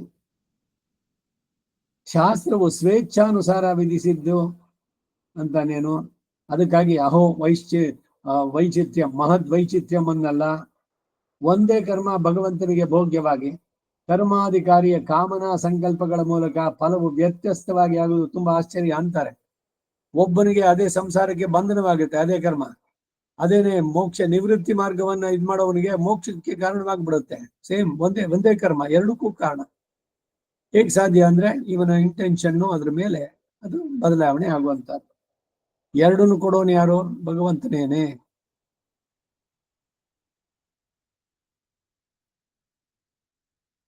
ಯತ್ ಯಾವ ಕಾರಣದಿಂದ ಏಕಸ್ಮಿನ್ನೇವ ಕರ್ಮಾಣಿ ವರ್ತಮಾನಃ ಒಂದೇ ವಿಧವಾದ ಯಜ್ಞಾದಿಗಳ ಅನುಷ್ಠಾನದಲ್ಲಿ ಇರುವವರಾಗಿ ಸಂಕಲ್ಪ ಮಾತ್ರ ಭೇದದಿಂದ ಕೇಚಿತ್ ಕೆಲವರಾದರೂ ಅಂದ್ರೆ ಐಶ್ವರ್ಯ ಕಾಮಿಗಳಾದರೂ ಅತಿ ಅಲ್ಪ ಫಲ ಭಾಗಗಳಾಗಿ ಶವನ ಸ್ವಭಾವಾಶ್ಚ ಭವಂತಿ ತಮಗೆ ಪ್ರಾಪ್ಯ ಸ್ಥಾನವಾಗಿರೋದ್ರಿಂದ ಜಾರಿ ಕೆಳಗೆ ಬೀಳ್ತಾರೆ.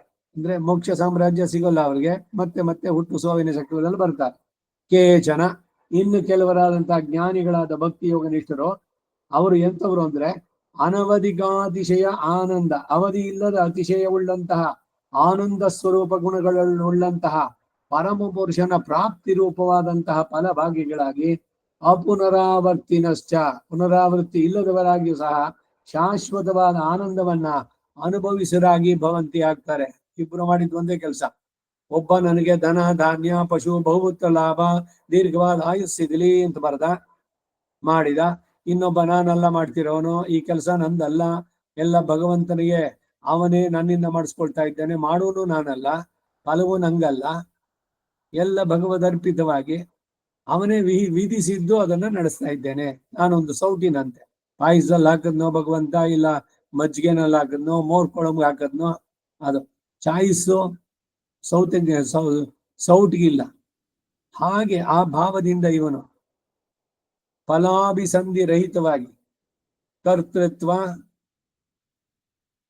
ಸಂಬಂಧ ಈ ಮೂರು ತ್ಯಾಗಗಳು, ನಾನೇ ಮಾಡ್ತಾ ಇದ್ದೀನಿ ಅನ್ನೋದು ಇಲ್ಲ, ಇದು ನನ್ನ ಕೆಲಸ ಅಂತ ಆಗ್ಲೇ ಇಲ್ಲ, ಮತ್ತೆ ಇದರಿಂದ ಬರುವಂತ ಫಲ ನಂದಲ್ಲ, ನಾಹಂಕರ್ತ ನೇದಮ್ಮಮ ಕರ್ಮ ಫಲಮಪಿ ನ ಮಮ ಅಂತ ಯಾವುದೇ ಕೆಲಸವನ್ನು ಮಾಡಿ ಅದು ನಿಮಗೆ ಬಂಧನಕ್ಕೆ ಕಾರಣ ಆಗೋಲ್ಲ, ಮೋಕ್ಷಕ್ಕೆ ಕಾರಣವಾಗುತ್ತೆ.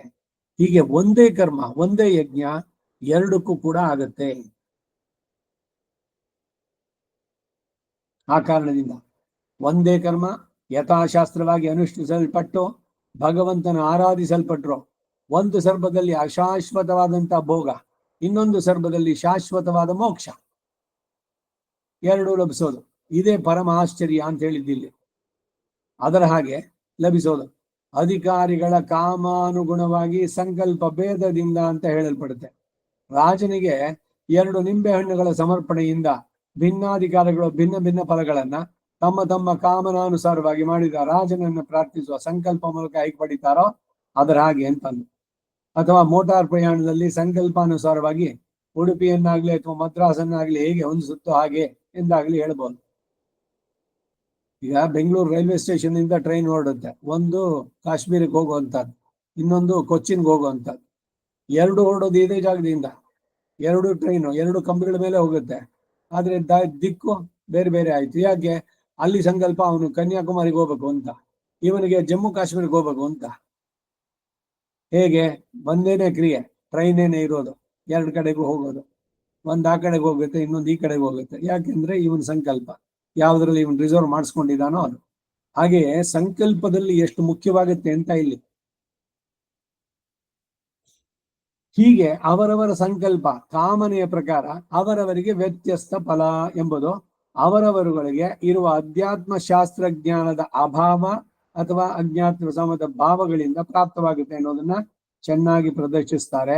ಅದರೊಂದಿಗೆ ಕೇವಲ ಇಂದ್ರಾದಿ ದೇವತೆಗಳನ್ನು ಕುರಿತು ಫಲದ ಹಾಗೆಯೇ ಕೇವಲ ಪಂಚಮಹಾದಿ ಯಜ್ಞಗಳಲ್ಲಿ ದೇವ ಪಿತೃ ಭೂತಾದಿ ಯಜ್ಞ ಅನುಷ್ಠಾನ ಮಾಡೋವರೆಗೂ ಪರಿಮಿತ ಫಲ ಅಂತ ಹೇಳಿ ಅವುಗಳಿಂದ ಅವುಗಳಿಗೆಲ್ಲ ಅಂತರಾತ್ಮನಾದಂತಹ ನಾನೇ ಆರಾಧ್ಯನು ಎಂಬ ಜ್ಞಾನವುಳ್ಳ ಜ್ಞಾನಿಗೆ ನಿರತಿಶಯ ಫಲ ಎಂದು ಈ ಶ್ಲೋಕದಲ್ಲಿ ಹೇಳಿದೆ. ನಾನೇ ಹೇಳಿದೆ ಹಿಂದೆ. ಈಗ ಅಮಾವಾಸ್ಯೆ ಇದ್ರದ್ದು ಷಣ್ಣವತಿ ಶ್ರಾದ್ದಗಳು, ಸಂಕ್ರಮಣ, ಅಮಾವಾಸ್ಯೆ, ಗ್ರಹಣ ಕಾಲದಲ್ಲಿ ಶ್ರಾದ್ದ, ಇದುಗಳಿಂದ ಪಿತೃದೇವತೆಗಳು ಪ್ರೀತರಾಗ್ತಾರೆ. ಅದೇ ಕಾರ್ಯ ಭಗವಂತನಿಗೆ ಅದು ಆರಾಧನೆ ವಿಧಿಸಿದ್ದಾರೆ, ಇವನು ಅಧಿಕಾರಿ, ಅವನು ನಡೆಸಿದ್ದು ಅಂತ ಮಾಡಿದ್ರೆ ಮೋಕ್ಷಕ್ಕೆ ಕಾರಣವಾಗುತ್ತೆ. ಪಿತೃದೇವತೆಗಳ ಅನುಗ್ರಹದಿಂದ ಇಲ್ಲಿ ಇವನ ಮಕ್ಕಳು ಚೆನ್ನಾಗಿರ್ತಾರೆ, ಅದಕ್ಕಾಗಿ ಮಾಡಿ ಅಂತ. ಏನೋ ಫಲ ಅಲ್ಲಿ ಎಲ್ಲದರಲ್ಲೂ ಫಲಶ್ರುತಿ. ಏಕಕಾಲೆ ಪಟೆ ನಿತ್ಯಂ ಮಹಾಪಾತಕ ನಾಶನಂ. ಇಲ್ಲೇ ಸಾಕ್ಷಾತ್ ಕುಬೇರನಾಗ್ಬಿಡ್ತಾನೆ, ಐಶ್ವರ್ಯ ಬೇಕಾದಷ್ಟು ಬರುತ್ತೆ. ಎಲ್ಲ ಫಲಕಾಮದಲ್ಲಿ ಅದರಲ್ಲಿ ಆ ರೀತಿ ಭೋಗದಲ್ಲಿ ಆಸೆ ಏನಾದ್ರು ಇಟ್ಕೊಂಡಾದ್ರೂ ಕೆಲಸದಲ್ಲಿ ತೊಡಗಲಿ ಅನ್ನೋದಕ್ಕಾಗಿ ಈ ಫಲಶ್ರುತಿ ಇವುಗಳೆಲ್ಲ ಹೇಳೋದು. ಆದರೆ ಪ್ರಧಾನ ಫಲ ಏನು, ಅದು ಭಗವಂತನಿಗೆ ಬಿಟ್ಟುಬಿಡಿ. ನೀವು ನಿಷ್ಕಾಮ ಫಲವಾಗಿ ರಿಸಲ್ಟ್ ಓರಿಯೆಂಟೆಡ್ ಅಂತ ಬೇಡ ಕೆಲಸ ಮಾಡೋದು. ಭಗವತ್ ಪ್ರೀತ್ಯರ್ಥವಾಗಿ ಇದು ಮಾಡಿ, ಏನೇ ಕೆಲಸ ಮಾಡಿ, ಅದು ಮೋಕ್ಷಕ್ಕೆ ಕಾರಣವಾಗುತ್ತೆ. ಅದು ಅಕರ್ಮವಾಗುತ್ತೆ, ಅದು ಕರ್ಮ ಯೋಗವಾಗುತ್ತೆ. ಅದರಿಂದ ಏನು ಅಂದ್ರೆ ಈ ಶರೀರದ ಕೊನೆಗೆ ಮೋಕ್ಷ ಸಾಮ್ರಾಜ್ಯವನ್ನೇ ಪಡೆಯೋದು. ಇಲ್ಲದಿದ್ರೆ ಅಲ್ಪವಾದದ್ದು, ಅಸ್ಥಿರವಾದದ್ದು, ಶಾಶ್ವತವಾದದ್ದ ಅಲ್ಲದ್ದು ಇಂದ್ರಾದಿ ಭೋಗ, ಸ್ವರ್ಗಾದಿ ಭೋಗಗಳು ಹೋಗಿ ಅಲ್ಲಿಗೆ ಇಲ್ಲಿ ಮಾಡಿದ್ದಕ್ಕೆ ಪುಣ್ಯಕ್ಕಾಗಿ ಮಾಡ್ತಾ ಇದ್ದೀನಿ ಅಂದ್ರೆ ಮಾಡಿ ಅನುಭವಿಸಿ. ಏನು ಅನುಭವಿಸೋದು? ಈ ಶರೀರ ಬಿಟ್ಟ ಮೇಲೆ ಸ್ವರ್ಗಕ್ಕೆ ಹೋಗಿ ಆ ಬೇರೆ ಬೇರೆ ಲೋಕಗಳು, ಅಲ್ಲಿ ಏನೇನಿದೆಯೋ ಭೋಗಗಳು ಅದೆಲ್ಲ ಮುಗಿಸಿ, ನಿಮ್ಮ ಪುಣ್ಯದ ಫಲ ಮುಗಿದಿದ ತಕ್ಷಣ ಅಲ್ಲಿಂದ ಕೆಳಗೆ ವಾಪಸ್ ಬನ್ನಿ, ಪುನಃ ಕೆಳಗಡೆ ಬರುವಂತದ್ದಾಗತ್ತೆ. ಸೊ ಇದರಿಂದ ಒಂದೇ ಕಾರ್ಯದಲ್ಲಿ ನಮ್ಮ ಸಂಕಲ್ಪದ ಮೇಲೆ ಅದು ಪ್ರವೃತ್ತಿಗೂ ಪೂರಕವಾಗ್ಬೋದು ಅಥವಾ ನಿವೃತ್ತಿಗೂ ಕಾರಣವಾಗಬಹುದು ಅನ್ನೋದನ್ನ ಇಲ್ಲಿ ಹೇಳ್ತಾ ಇದ್ದಾರೆ. ಯಾಕೆಂದ್ರೆ ಈ ಎರಡೂ ಇದಕ್ಕೂ ಕೂಡ ಅಂತರಾತ್ಮನಾದಂತ ನಾನೇ ಆರಾಧ್ಯನು ಎಂಬ ಜ್ಞಾನ ಇದ್ರೆ ಆ ಜ್ಞಾನಿಗೆ ನಿರತಿಶ ಫಲ ಅಂತಂದನ್ನ ಈ ಶ್ಲೋಕದಲ್ಲಿ ಹೇಳ್ತಾ ಇದ್ದಾರೆ.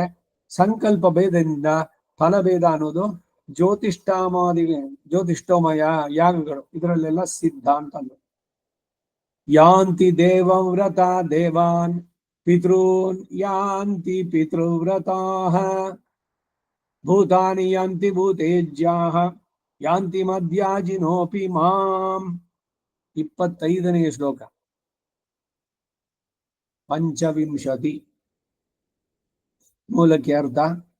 ಹಿಂದೆ 15ನೇ ಶ್ಲೋಕ ಮೊದಲುಗೊಂಡು ಈ 25ನೇ ಶ್ಲೋಕದವರೆಗೂ ಕೂಡ ಅಧಿಯಜ್ಞಾರ್ಥ ವಿವರಣೆ ಅಂತ ಇಲ್ಲಿ ಭಾವಿಸತಕ್ಕದ್ದು.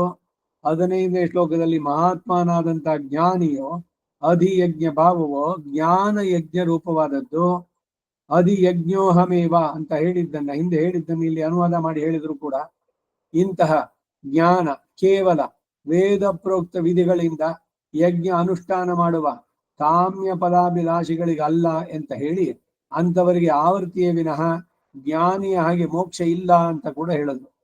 ಯಜ್ಞವನ್ನೇ ನಿಂದಿಸಿದ್ದಿಲ್ಲ ಇಲ್ಲಿ. ಯಜ್ಞವನ್ನ ಮಾಡಬೇಕು, ಫಲದಲ್ಲಿ ಆಸಕ್ತಿಯನ್ನು ಬಿಡಬೇಕು. ಯಜ್ಞ ಮಾಡೋಕೆ ಯಾರ ಅಧಿಕಾರಿಗಳು ಅವ್ರು ಮಾಡ್ಬೇಕು, ಬೇರೆಯವರೆಲ್ಲ ಮಾಡೋದಲ್ಲ ಅದು. ಸೊ ಎಲ್ಲ ಯಾವುದೇ ಕೆಲಸ ಮಾಡಿದ್ರು ಅದಕ್ಕೇನು ಡಿಸಿಪ್ಲಿನ್ ಇದೆಯೋ ಪ್ರತಿ ಒಂದಕ್ಕೂ ಹಾಗೆ. ಇಲ್ಲದೆ ಸುಮ್ಮನೆ ಪ್ರಯತ್ನ ಮಾಡ್ತೀನಿ, ಈಗ ಮೊಸರು ಕಡಿಯೋದು ಹಿಂದೆ ಎಲ್ಲ ಇದಾಗ್ತಾ ಇತ್ತು. ಈ ಗ್ರೈಂಡರ್ನಲ್ಲೂ ಕೂಡ ಬರುತ್ತೆ, ಹೆಪ್ಪಾಕಿದ್ದು ಕೆನೆ ಎಲ್ಲ ಕಲೆಕ್ಟ್ ಮಾಡಿ ಇದ್ರಲ್ಲಿ ಮಾಡಿ ಅಂತ. ಅದ್ಯಾಕೆ ಇದನ್ನ ಅಥವಾ ಮೊಸರನ್ನ ಹಾಕ್ಬಿಟ್ಟು ಕಡಿಯೋ ಬದಲು ಬರೀ ಹಾಲನ್ನೇ ಕಡಿತೀನಿ, ಅದರಿಂದ ತುಪ್ಪ ಬರ್ಲಿ ಇದ್ರಾಗತ್ತೇನೋ. ಯಾವ್ದಕ್ಕೆ ಏನ್ ಮಾಡ್ಬೇಕು ಅದನ್ನ ಮಾಡಿದ್ರೆ ಮಾತ್ರ ಬರುವಂತಹದ್ದು ಫಲಗಳು. ಇಲ್ದಿದ್ ಸಿಗುತ್ತೋ? ಆ ರೀತಿನಲ್ಲಿ ಏನು ಉದ್ದೇಶ ಇಟ್ಕೊಂಡು ಯಾವುದನ್ನ ನಡೆಸ್ತಾ ಇದ್ದೀರಿ? ಶಾಸ್ತ್ರವೀತವಾದದ್ದು. ಅದರಲ್ಲಿ ನಿಮ್ಮ ಸಂಕಲ್ಪ ಏನಿತ್ತು? ಇವೆಲ್ಲವೂ ಕೂಡ ಅಲ್ಲಿ ಗಮನಿಸಬೇಕಾದದ್ದು. ಅದೇ ಯಜ್ಞಗಳೇ ಇಬ್ಬರಿಂದಲೂ ಅನುಷ್ಠಿಸಲ್ಪಟ್ಟರು ಕೂಡ ಆರಾಧ್ಯನು 2 ಸಂದರ್ಭಗಳಲ್ಲೂ ತಾನೇ ಎಂದು, ಅವುಗಳಿಂದ ಪ್ರೀತನಾಗುವನು ತಾನೇ ಎಂದು, ಅವರುಗಳ ಫಲ ಕಾಮನೆಯಿಂದ ಬೇರೆ ಬೇರೆ ಫಲ ಕೊಡುವವನು ನಾನೇ ಅಂತ ಅಂದ್ಬಿಟ್ಟು ಹೇಳಿದ. ಅವರ ಕಾಮನೆಗಳು ಹೇಗಾದ್ರೂ ಇಲ್ಲಿ ತಾನು ಕರುಣಾಸಾಗರನಲ್ವೋ ಹೀಗೆ ವ್ಯತ್ಯಾಸಗಳನ್ನು ಫಲದಲ್ಲಿ ಉಂಟು ಮಾಡಬಹುದು. ಅಂದರೆ ಅವರವರುಗಳ ಕರ್ಮಾನುಸಾರವಾಗಿ ಅವರ ಕಾಮನೆ ಒಂದು ಸಂದರ್ಭದಲ್ಲಿ ಶಾಸ್ತ್ರ ದೃಷ್ಟ್ಯ ವಿಧಿಪೂರ್ವಕವಾದದ್ದರಿಂದ ನಿರತಿಶಯ ಫಲವಾದ ಅಪುನರಾವರ್ತಿ, ಇನ್ನೊಂದು ಸಂದರ್ಭದಲ್ಲಿ ಶಾಸ್ತ್ರ ದೃಷ್ಟಿ ಇಲ್ಲದೆ ಅವಿಧಿಪೂರ್ವಕವಾಗಿ ನಡೆಸೋದ್ರಿಂದ ಅದು ಚವನ ಧರ್ಮ. ಹೀಗೆ ವ್ಯತ್ಯಸ್ತ ಫಲ ತನ್ನ ದೋಷ ಏನು ಇರುವುದಿಲ್ಲ ಎಂಬ ಭಾವವನ್ನು ಇಲ್ಲಿ ಸೂಚಿಸಿದ್ದು. ದೇವವ್ರತ ಬ್ರಹ್ಮ ರುದ್ರ ಇಂದಾದಿ ದೇವಲೋಕಗಳನ್ನು ಹೊಂದಬೇಕು ಎಂಬ ಕಾಮನೆಯಿಂದ ಸಂಕಲ್ಪಿಸಿ ಅವರನ್ನ ಉದ್ದೇಶಿ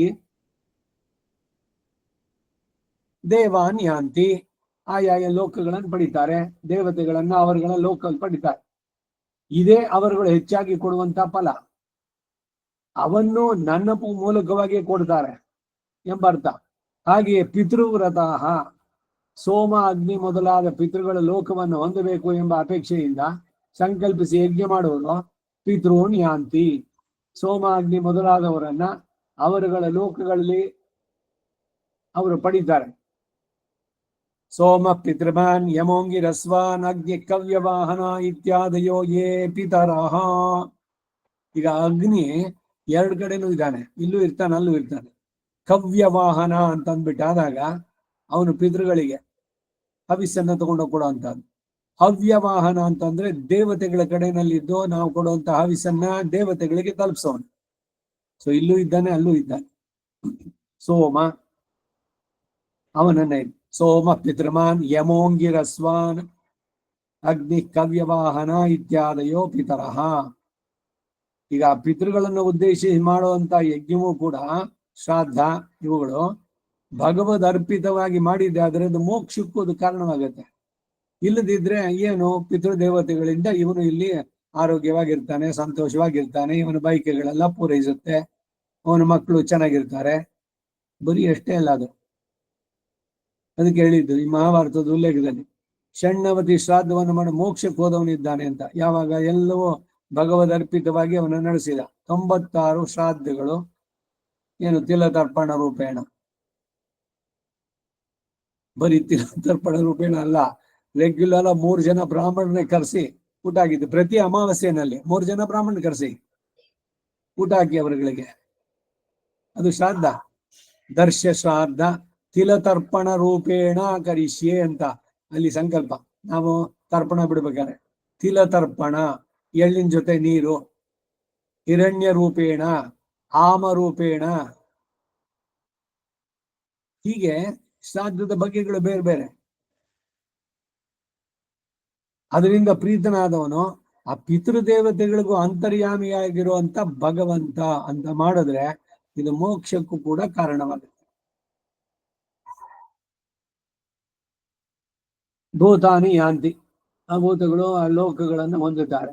ದೇವಲೋಕ ಪಿತೃಲೋಕಗಳನ್ನು ಹೊಂದಬೇಕು ಎಂಬ ಸಂಕಲ್ಪದಿಂದ ಯಜ್ಞ ಅನುಷ್ಠಾನ ಮಾಡಿದ್ರೆ ಆಯಾ ಲೋಕ ಪ್ರಾಪ್ತಿ, ಇದು ಅರ್ಥ.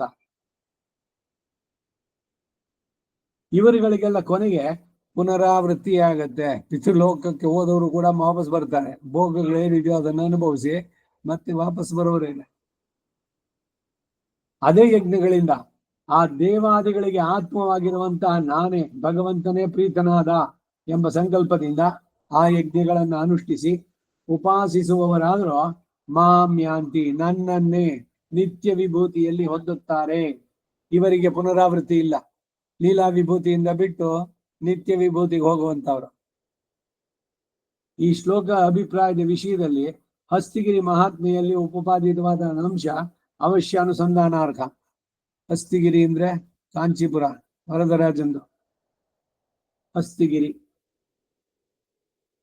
ಹತ್ತಿಗಿರಿ ಮಹಾತ್ಮೆ, ಹತ್ತಿಯೂರಾನ್ ಪುಳ್ಳೆಯೂರ್ವಾನ್ ದೇಶಿಕ ಪ್ರಬಂಧದಲ್ಲಿ ಇವನನ್ನೆಲ್ಲ ಕೊಂಡಾಡೋದು. ಅದರ ಮಹಾತ್ಮೆ 4 ದಿವ್ಯ ಕ್ಷೇತ್ರಗಳಿಗೂ ಇದೆ. ಶ್ರೀರಂಗ ಮಹಾತ್ಮೆ ಇದೆ, ಹಸ್ತಿಗಿರಿ ಮಹಾತ್ಮೆ, ಹಾಗೆ ಯದುಗಿರಿ ಮಹಾತ್ಮೆ, ಇನ್ನು ತಿರುಪತಿ ವೆಂಕಟೇಶ ಮಹಾತ್ಮೆ. ಇದು ಸ್ವಯಂ ವ್ಯಕ್ತವಾದ ಸ್ಥಳಗಳು. ತಾನೇ ಇಷ್ಟಪಟ್ಟು ತ್ಯಕ್ವಾ ವೈಕುಂಠಮುತ್ತಮಂ ಸ್ವಾಮಿ ಪುಷ್ಕರಣಿ ತೀರೇ ರಮಯ ಸಹಮೋದತೆ. ವೆಂಕಟೇಶ ಮಹಾತ್ಮೆಯನ್ನ ಹಿಂದೆನೂ ಹೇಳಿದ್ದೇನೆ, 12 ಪುರಾಣಗಳಲ್ಲಿ ಕೊಂಡಾಡುತ್ತೆ ಹಿರಿಮೆಯನ್ನು ಹೇಳಬೇಕಾದ್ರೆ.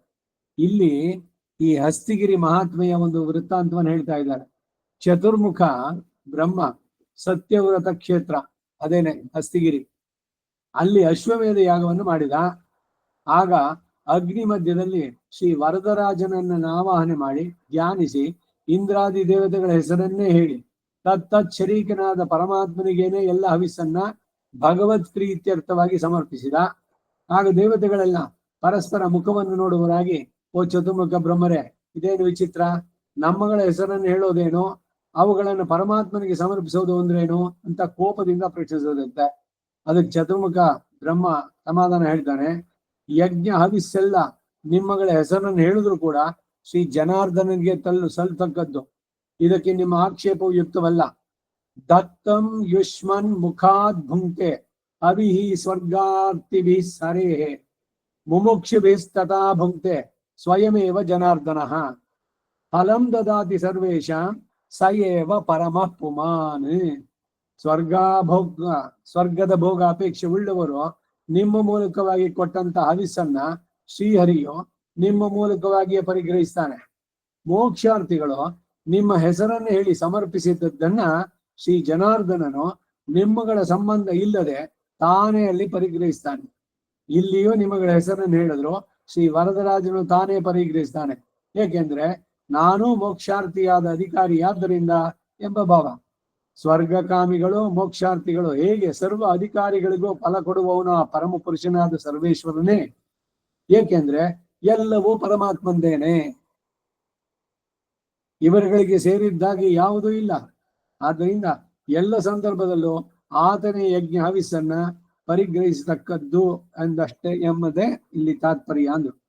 ಅನಂತರ ದೇವತೆಗಳು ಚತುರ್ಮುಖನನ್ನು ಕುರಿತು ಪುನಃ ಪ್ರಶ್ನೆ ಮಾಡ್ತಾರೆ. ಏಕಕ್ರಿಯಾ ದ್ವಿಧಾ ಬ್ರಹ್ಮನ್ ಕಥಂ ಸ್ವರ್ಗ ಅಪವರ್ಗತಃ ಭವೇದಿತಿ ಮಹಾನ್ ಯೇಷ ಸಂಶಯೋ ನ ಪ್ರಜಾಯತೆ. ಒಂದೇ ಕ್ರಿಯೆಯೋ ಅನುಷ್ಠಿಸಲ್ಪಡವಾಗಿ ಒಬ್ಬ ಅಧಿಕಾರಿಗೆ ಸ್ವರ್ಗವೋ ಇನ್ನೊಬ್ಬರಿಗೆ ಮೋಕ್ಷವೋ ಸಾಧಿಸಲ್ಪಡೋದು ಹೇಗೆ ಎಂಬುದು ದೊಡ್ಡ ಸಂಶಯ. ಈಗ ಮನೆಯೇವ ಮನುಷ್ಯಾಣ ಕಾರಣಂ ಬಂಧ ಮೋಕ್ಷಯೋ, ಮನಸ್ಸೇ ಕಾರಣ ಬಂಧನಕ್ಕೂ ಮನಸ್ಸೇ ಕಾರಣ ಮೋಕ್ಷಕ್ಕೂ. ಆತ್ಮ ಇವ ಬಂಧು ಆತ್ಮ ಇವ ರಿಪುರಾತ್ಮನಃ. ನಮ್ಮ ಆತ್ಮವೇ ನಮಗೆ ಶತ್ರು, ನಮ್ಮ ಆತ್ಮವೇ ನಮಗೆ ಹಿತಮಿತ್ರ. ಹೀಗಾಗುತ್ತೆ ಅಂದ್ರೆ ನೀವು ಅದನ್ನು ಯಾವ ಭಾವದಿಂದೆಲ್ಲ ಮಾಡ್ತೀರಿ? ಐಹಿಕ ಫಲಗಳು ಇದೆಲ್ಲ ನನಗೆ ಅಂತ ಸಂಸಾರದ್ದು ಅಲ್ಪ ಅಸ್ಥಿರ ಪರಗಳನ್ನು ಬಯಸಿದ್ರೆ ಅದು ಶತ್ರುವಾಗುತ್ತೆ. ಯಾಕಂದ್ರೆ ನಿಮಗೆ ಆತ್ಮದ ಉದ್ಧಾರ ಆಗ್ಲಿಲ್ಲ. ಅದೇ ಆತ್ಮ ಇದನ್ನು ಬಿಟ್ಟು ನಿವೃತ್ತಿ ಧರ್ಮವನ್ನು ಆಶ್ರಯಿಸಿ ನಾನು ಇಲ್ಲಿನ ಕಾರ್ಯಗಳೆಲ್ಲವನ್ನೂ ನಡೆಸ್ತೇನೆ. ಮನುಷ್ಯನಿಗೆ ವಿಹಿತವಾದ ಧರ್ಮ, ಬ್ರಹ್ಮಚರ್ಯ ಧರ್ಮ, ಗೃಹಸ್ಥ ಧರ್ಮ, ವರ್ಣಾಶ್ರಮ ಧರ್ಮಗಳು ಎಲ್ಲವನ್ನು ಭಗವದರ್ಪಿತವಾಗಿ ಅಂತ ಮಾಡಿದ್ರೆ ಇದೇ ಆತ್ಮ ಮೋಕ್ಷಕ್ಕೂ ಕಾರಣವಾಯಿತು. ಹಾಗೆ ಇಲ್ಲೂ ಕೂಡ. ಅದಕ್ಕೆ ಚತುರ್ಮುಖ ಬಹಳ ಸ್ವಾರಸ್ಯವಾದ ಉತ್ತರ ಕೊಡ್ತಾನೆ ಇವರಿಗೆ. ವಿದ್ಯಾ ಜ್ಞಾನಂ ಅವಿದ್ಯಾತು ಕರ್ಮ ಕೇವಲ ಮುಚ್ಚತೆ ಯತ್ ಕರ್ಮ ವಿದ್ಯೆಯ ಸಾರ್ಧಂ ಕ್ರಿಯತೆ ತದ್ ವಿಮುಕ್ತಿದಂ ತಯಾ ವಿರಹಿತಂ ಯತ್ ತತ್ ಸಂಸಾರ ಫಲಪ್ರದಂ ತಮೇವೋದ್ದಿಶ್ಯ ಯತ್ ಕರ್ಮ ಕ್ರಿಯತೆ ವೈದಿಕಂ ನರೈಹಿ ತದೇವ ವಿದ್ಯಾ ಸಹಿತಂ ಕೀರ್ತಿತಂ ಬ್ರಹ್ಮವಾದಿಭಿಃ ಅಥೋ ಯತ್ ಕ್ರಿಯತೆ ಕರ್ಮ ಯುಷ್ಮದ್ ಆರಾಧನಾತ್ಮಕಂ ಸ್ವರ್ಗಾದಿ ಫಲಂ ತಸ್ಮಾತ್ ಕೇವಲಂ ನ ಅತ್ರ ಸಂಶಯ. ಬ್ರಹ್ಮಜ್ಞಾನದೊಂದಿಗೆ ಉಪಾಸನೆಗೆ ಅಂಗವಾಗಿ ಮಾಡಿದಂತಹ ಇಂಥ ಕರ್ಮ ಮೋಕ್ಷದಾಯಕವಾಗುತ್ತೆ. ಆದ್ದರಿಂದ ಬ್ರಹ್ಮವಿತ್ತುಗಳೆಲ್ಲ ಯಜ್ಞವನ್ನು ಹೀಗೆಯೇ ಅನುಷ್ಠಿಸತಕ್ಕದ್ದು ಅಂತ ಹೇಳೋದು. ಎಲ್ಲವನ್ನು ಹೇಳಿ ಕಡೆಯಲ್ಲಿ ಸರ್ವಂ ಶ್ರೀ ವಾಸುದೇವಾರ್ಪಣಮಸ್ತು ಪ್ರಾಯಶ್ಚಿತ್ತಾನಿ ಅಶೇಷಾಣಿ ತಪಃ ಕರ್ಮಾತ್ಮಕಾನಿ ವೈ ಯಾನಿ ತೇಷಾಂ ಅಶೇಷಾಣಾಂ. ಶ್ರೀಕೃಷ್ಣ ಪಾರಾಮಂ ಅದು ಎಲ್ಲ ಉಪಾಯಗಳಲ್ಲಿ ಪ್ರಾಯಶ್ಚಿತ್ತಗಳು ಅನೇಕ. ಅದರಲ್ಲಿ ಶ್ರೀಕೃಷ್ಣ ನಾಮ ಸಂಕೀರ್ತನೆ ಪಾರಾಮಂ ಅಂತಂದ್ರು, ಬಹಳ ಶ್ರೇಷ್ಠವಾದದ್ದು ಅಂತ. 8 ಬಾರಿ ಶ್ರೀಕೃಷ್ಣಾಯ ನಮಃ ಅಂತ ಹೇಳಿ ನಮಸ್ಕರಿಸಿದ್ರೆ ಸಾತ್ವಿಕ ತ್ಯಾಗದೊಂದಿಗೆ ನೀನೇ ಎಲ್ಲ ಮಾಡಿಸ್ಕೊಂಡೆ ಈ ಯಜ್ಞವನ್ನ, ಅದನ್ನ ನೀನೇ ಸಂಪನ್ನಗೊಳಿಸಿದೆ ಅಂತ ಮಾಡಿದ್ರೆ ಅದೇ ಯಜ್ಞ ಮೋಕ್ಷಕ್ಕಾಗತ್ತೆ. ಇಲ್ಲ ನೀವು ಇಷ್ಟ ನನಗೆ ದುಡ್ಡು ಬೇಕು, ಐಶ್ವರ್ಯ ಬೇಕು, ಅದು ಬೇಕು, ಇದು ಬೇಕು, ಅರ್ಥಾರ್ಥಿಗಳಾಗಿ ಮಾಡಿದ್ರೆ ಅದೇ ಫಲಗಳನ್ನು ಕೊಡ್ತಾನೆ. ಆದ್ರೆ ಇದರಿಂದ ಮೋಕ್ಷ ಸಿಗ್ಲಿಲ್ಲ, ಇಲ್ಲಿ ಕೇಳಿದೆಯೋ ಅದು ಸಿಗತ್ತೆ. ಹಾಗಾಗಿ ಒಂದೇ ಕರ್ಮ ಉದ್ದೇಶಗಳ ವೈವಿಧ್ಯತೆಯಿಂದ ಒಂದು ಮೋಕ್ಷಕ್ಕೂ ಮತ್ತೊಂದು ಸಂಸಾರಕ್ಕೂ ಕಾರಣವಾಗುತ್ತೆ ಅನ್ನೋದು ಇಲ್ಲಿ. ನೀವು ಉದ್ದೇಶಿಸಿ ಯಾವ ಉದ್ದೇಶದಿಂದ ಮಾಡ್ತಾ ಇದ್ದೀರಿ ಕರ್ಮನ, ಅದರಿಂದಲೇ ಅದು ಸ್ವರ್ಗಾದಿ ಫಲವನ್ನು ಕೊಡುತ್ತೆ. ಆದ್ದರಿಂದ ಶ್ರೀ ವರದರಾಜನನ್ನ ಸಾಕ್ಷಾತ್ಕರಿಸುವುದಕ್ಕಾಗಿ ಮಾಡಿದ ಯಜ್ಞವಾದ್ದರಿಂದ ಅವನೇ ಸ್ವತಃ ಪರಿಗಣಿಸ್ತಾನೆ. ವರಂ ದದಾತಿ ವರದಃ, ವರವನ್ನು ನೀಡುವನು. ಅದಕ್ಕಾಗಿ ಅವನನ್ನ ವರದ. ಆದ್ರೆ ವರವನ್ನ ನೀಡೋರಲ್ಲಿ ಅವನು ರಾಜ, ವರದ ರಾಜ. ವರದ ಸೌಮ್ಯ ಕೇಶವ, ವರದ ಲಕ್ಷ್ಮೀ ನರಸಿಂಹ, ಯೋಗ ನರಸಿಂಹ, ಲಕ್ಷ್ಮೀ ವರದ ಯೋಗ ಭೋಗ ನರಸಿಂಹ, ವರಪ್ರದ ಅವನು ಸಿದ್ಧಿವೇ ಇದು. ಹೀಗೆ ಯಾರ್ಯಾರನ್ನು ಕೂಡ ವರದ ಅಂತ ಹೇಳಿದಾಗ ವರವನ್ನು ಕೊಡೋ, ನೀವು ಮಾಡೋದು ಪೂಜೆಯಿಂದ ಪ್ರೀತನಾಗಿ. ಯಾವ ವರ ಕೊಡೋದು ಅಂದ್ರೆ ನೀವೇನ್ ಕೇಳ್ತಿರೋದ್ರ ಮೇಲೆ. ಈಗ ಇಬ್ರು ಇದ್ದಾರೆ, ಎರಡು ಮನೆಯವರು ಪಕ್ಕದವರು ಬಂದು ಇವತ್ತು ಪಾರ್ಕಿಂಗ್ ಇದಕ್ಕೆ ಹೋಗ್ಬಿಟ್ಟು ವಾಕಿಂಗ್ ಮಾಡಿ ಹಾಗೇನೆ ತರಕಾರಿ ತಗೊಂಡ್ಬರೋಣ ಅಂತ. ಇಬ್ಬರ ಕೈನಲ್ಲೂ 100 ರೂಪಾಯಿ ಇದೆ ಅಥವಾ 500 ರೂಪಾಯಿ ಇದೆ. 100 ರೂಪಾಯಿಗೆ ಏನ್ ಸಿಗುತ್ತೆ ಇವಾಗ? ಸೊ 500 ರೂಪಾಯಿ ಬ್ಯಾಗ್ ಎರಡು ಇದೆ. ಇಬ್ರು 500 ರೂಪಾಯಿ ಇಟ್ಕೊಂಡು ಅವನ ಹತ್ರ ಹೋದ್ರು ತರಕಾರಿ ಬ್ಯಾಗ್ ಅನ್ನು ತೋರಿಸಿದ್ರು. ಏನ್ ಕೊಡ್ಬೇಕು ಅವನು? ಇವನ ಬೈಕೆಗಳೇನು, ಅವಂದೇನು, ಹಣ ಕೊಟ್ಟಿದ್ದು ಮಾಡೋ ರೀತಿ ಎಲ್ಲವೂ ಒಂದೇ ಆದ್ರೂ ಕೂಡ ಇವನಿಗೆ ಬೇಕಾಗಿದ್ದು ಹಾಗಲಕಾಯಿ ಇನ್ನೇನೋ ಒಂದಷ್ಟು, ಅವನಿಗೆ ಯಾವ್ಯಾವ್ದು ಬೇಡವೋ ಅದೆಲ್ಲ ಅದು.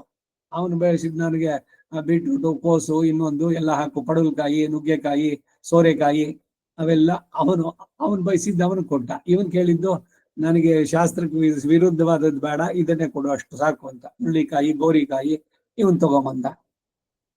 ಹೋಗಿದ್ದಿಬ್ರು ಒಟ್ಟಿಗೆ, ಅವನೇ ಒಂದೇ ಅಂಗಡಿ.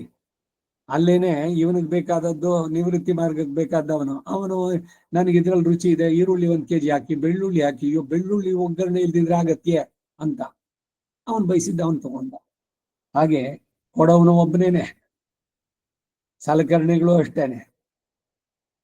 ಕೇಳುವ ವಿಧಾನ, ಉದ್ದೇಶಗಳ ನಿಮ್ದೇನಿತ್ತು, ಸಂಕಲ್ಪ ಏನಿತ್ತು, ಅವುಗಳ ಮೇಲೆ ಫಲವು ಕೂಡ ವೈವಿಧ್ಯತೆಯನ್ನು ಪಡೆಯುತ್ತೆ ಅನ್ನೋದನ್ನ ಹೇಳ್ತಾ ಇದ್ದಾರೆ. ಆದ್ದರಿಂದ ಶ್ರೀ ವರದರಾಜನನ್ನ ಸಾಕ್ಷಾತ್ಕರಿಸುವುದಕ್ಕಾಗಿ ಮಾಡಿದ ಯಜ್ಞವಾದ್ದರಿಂದ ಆತನೇ ಸ್ವತಃ ಪರಿಗ್ರಹಿಸಿದ್ದಾನೆ. ಈ ವಿಷಯದಲ್ಲಿ ನಮಗೆ ಅಸಮಾಧಾನಕ್ಕೆ ಕಾರಣ ಇಲ್ಲ ಅಂತ ಬ್ರಹ್ಮ ದೇವತೆಗಳಿಗೆ ಅಲ್ಲಿ ಹೇಳ್ತಾರೆ. ಇದು ಆ ವರದರಾಜ ಹಸ್ತಿಗಿರಿ ಮಹಾತ್ಮನಲ್ಲಿ ಬಂದಂತ ಮಾತು. ಈ ಇತಿಹಾಸ ಈ ಶ್ಲೋಕಾಭಿಪ್ರಾಯನ ಬಹಳ ಚೆನ್ನಾಗಿ ಉಪದೇಶಿಸುತ್ತೆ. ಪಂಚಮಹಾಯಜ್ಞಗಳನ್ನ ಪ್ರತಿದಿನವೂ ಪ್ರತಿಯೊಬ್ಬ ಪತ್ನಿ ಸಹಿತನಾದ ಗೃಹಸ್ಥನೂ ಅನುಷ್ಠಿಸತಕ್ಕದ್ದಾಗಿದೆ. ಪತ್ನಿ ಇಲ್ದಿದ್ರೆ ಅವನಿಗಿಲ್ಲ, ಬ್ರಹ್ಮಯಜ್ಞವೂ ಇಲ್ಲ.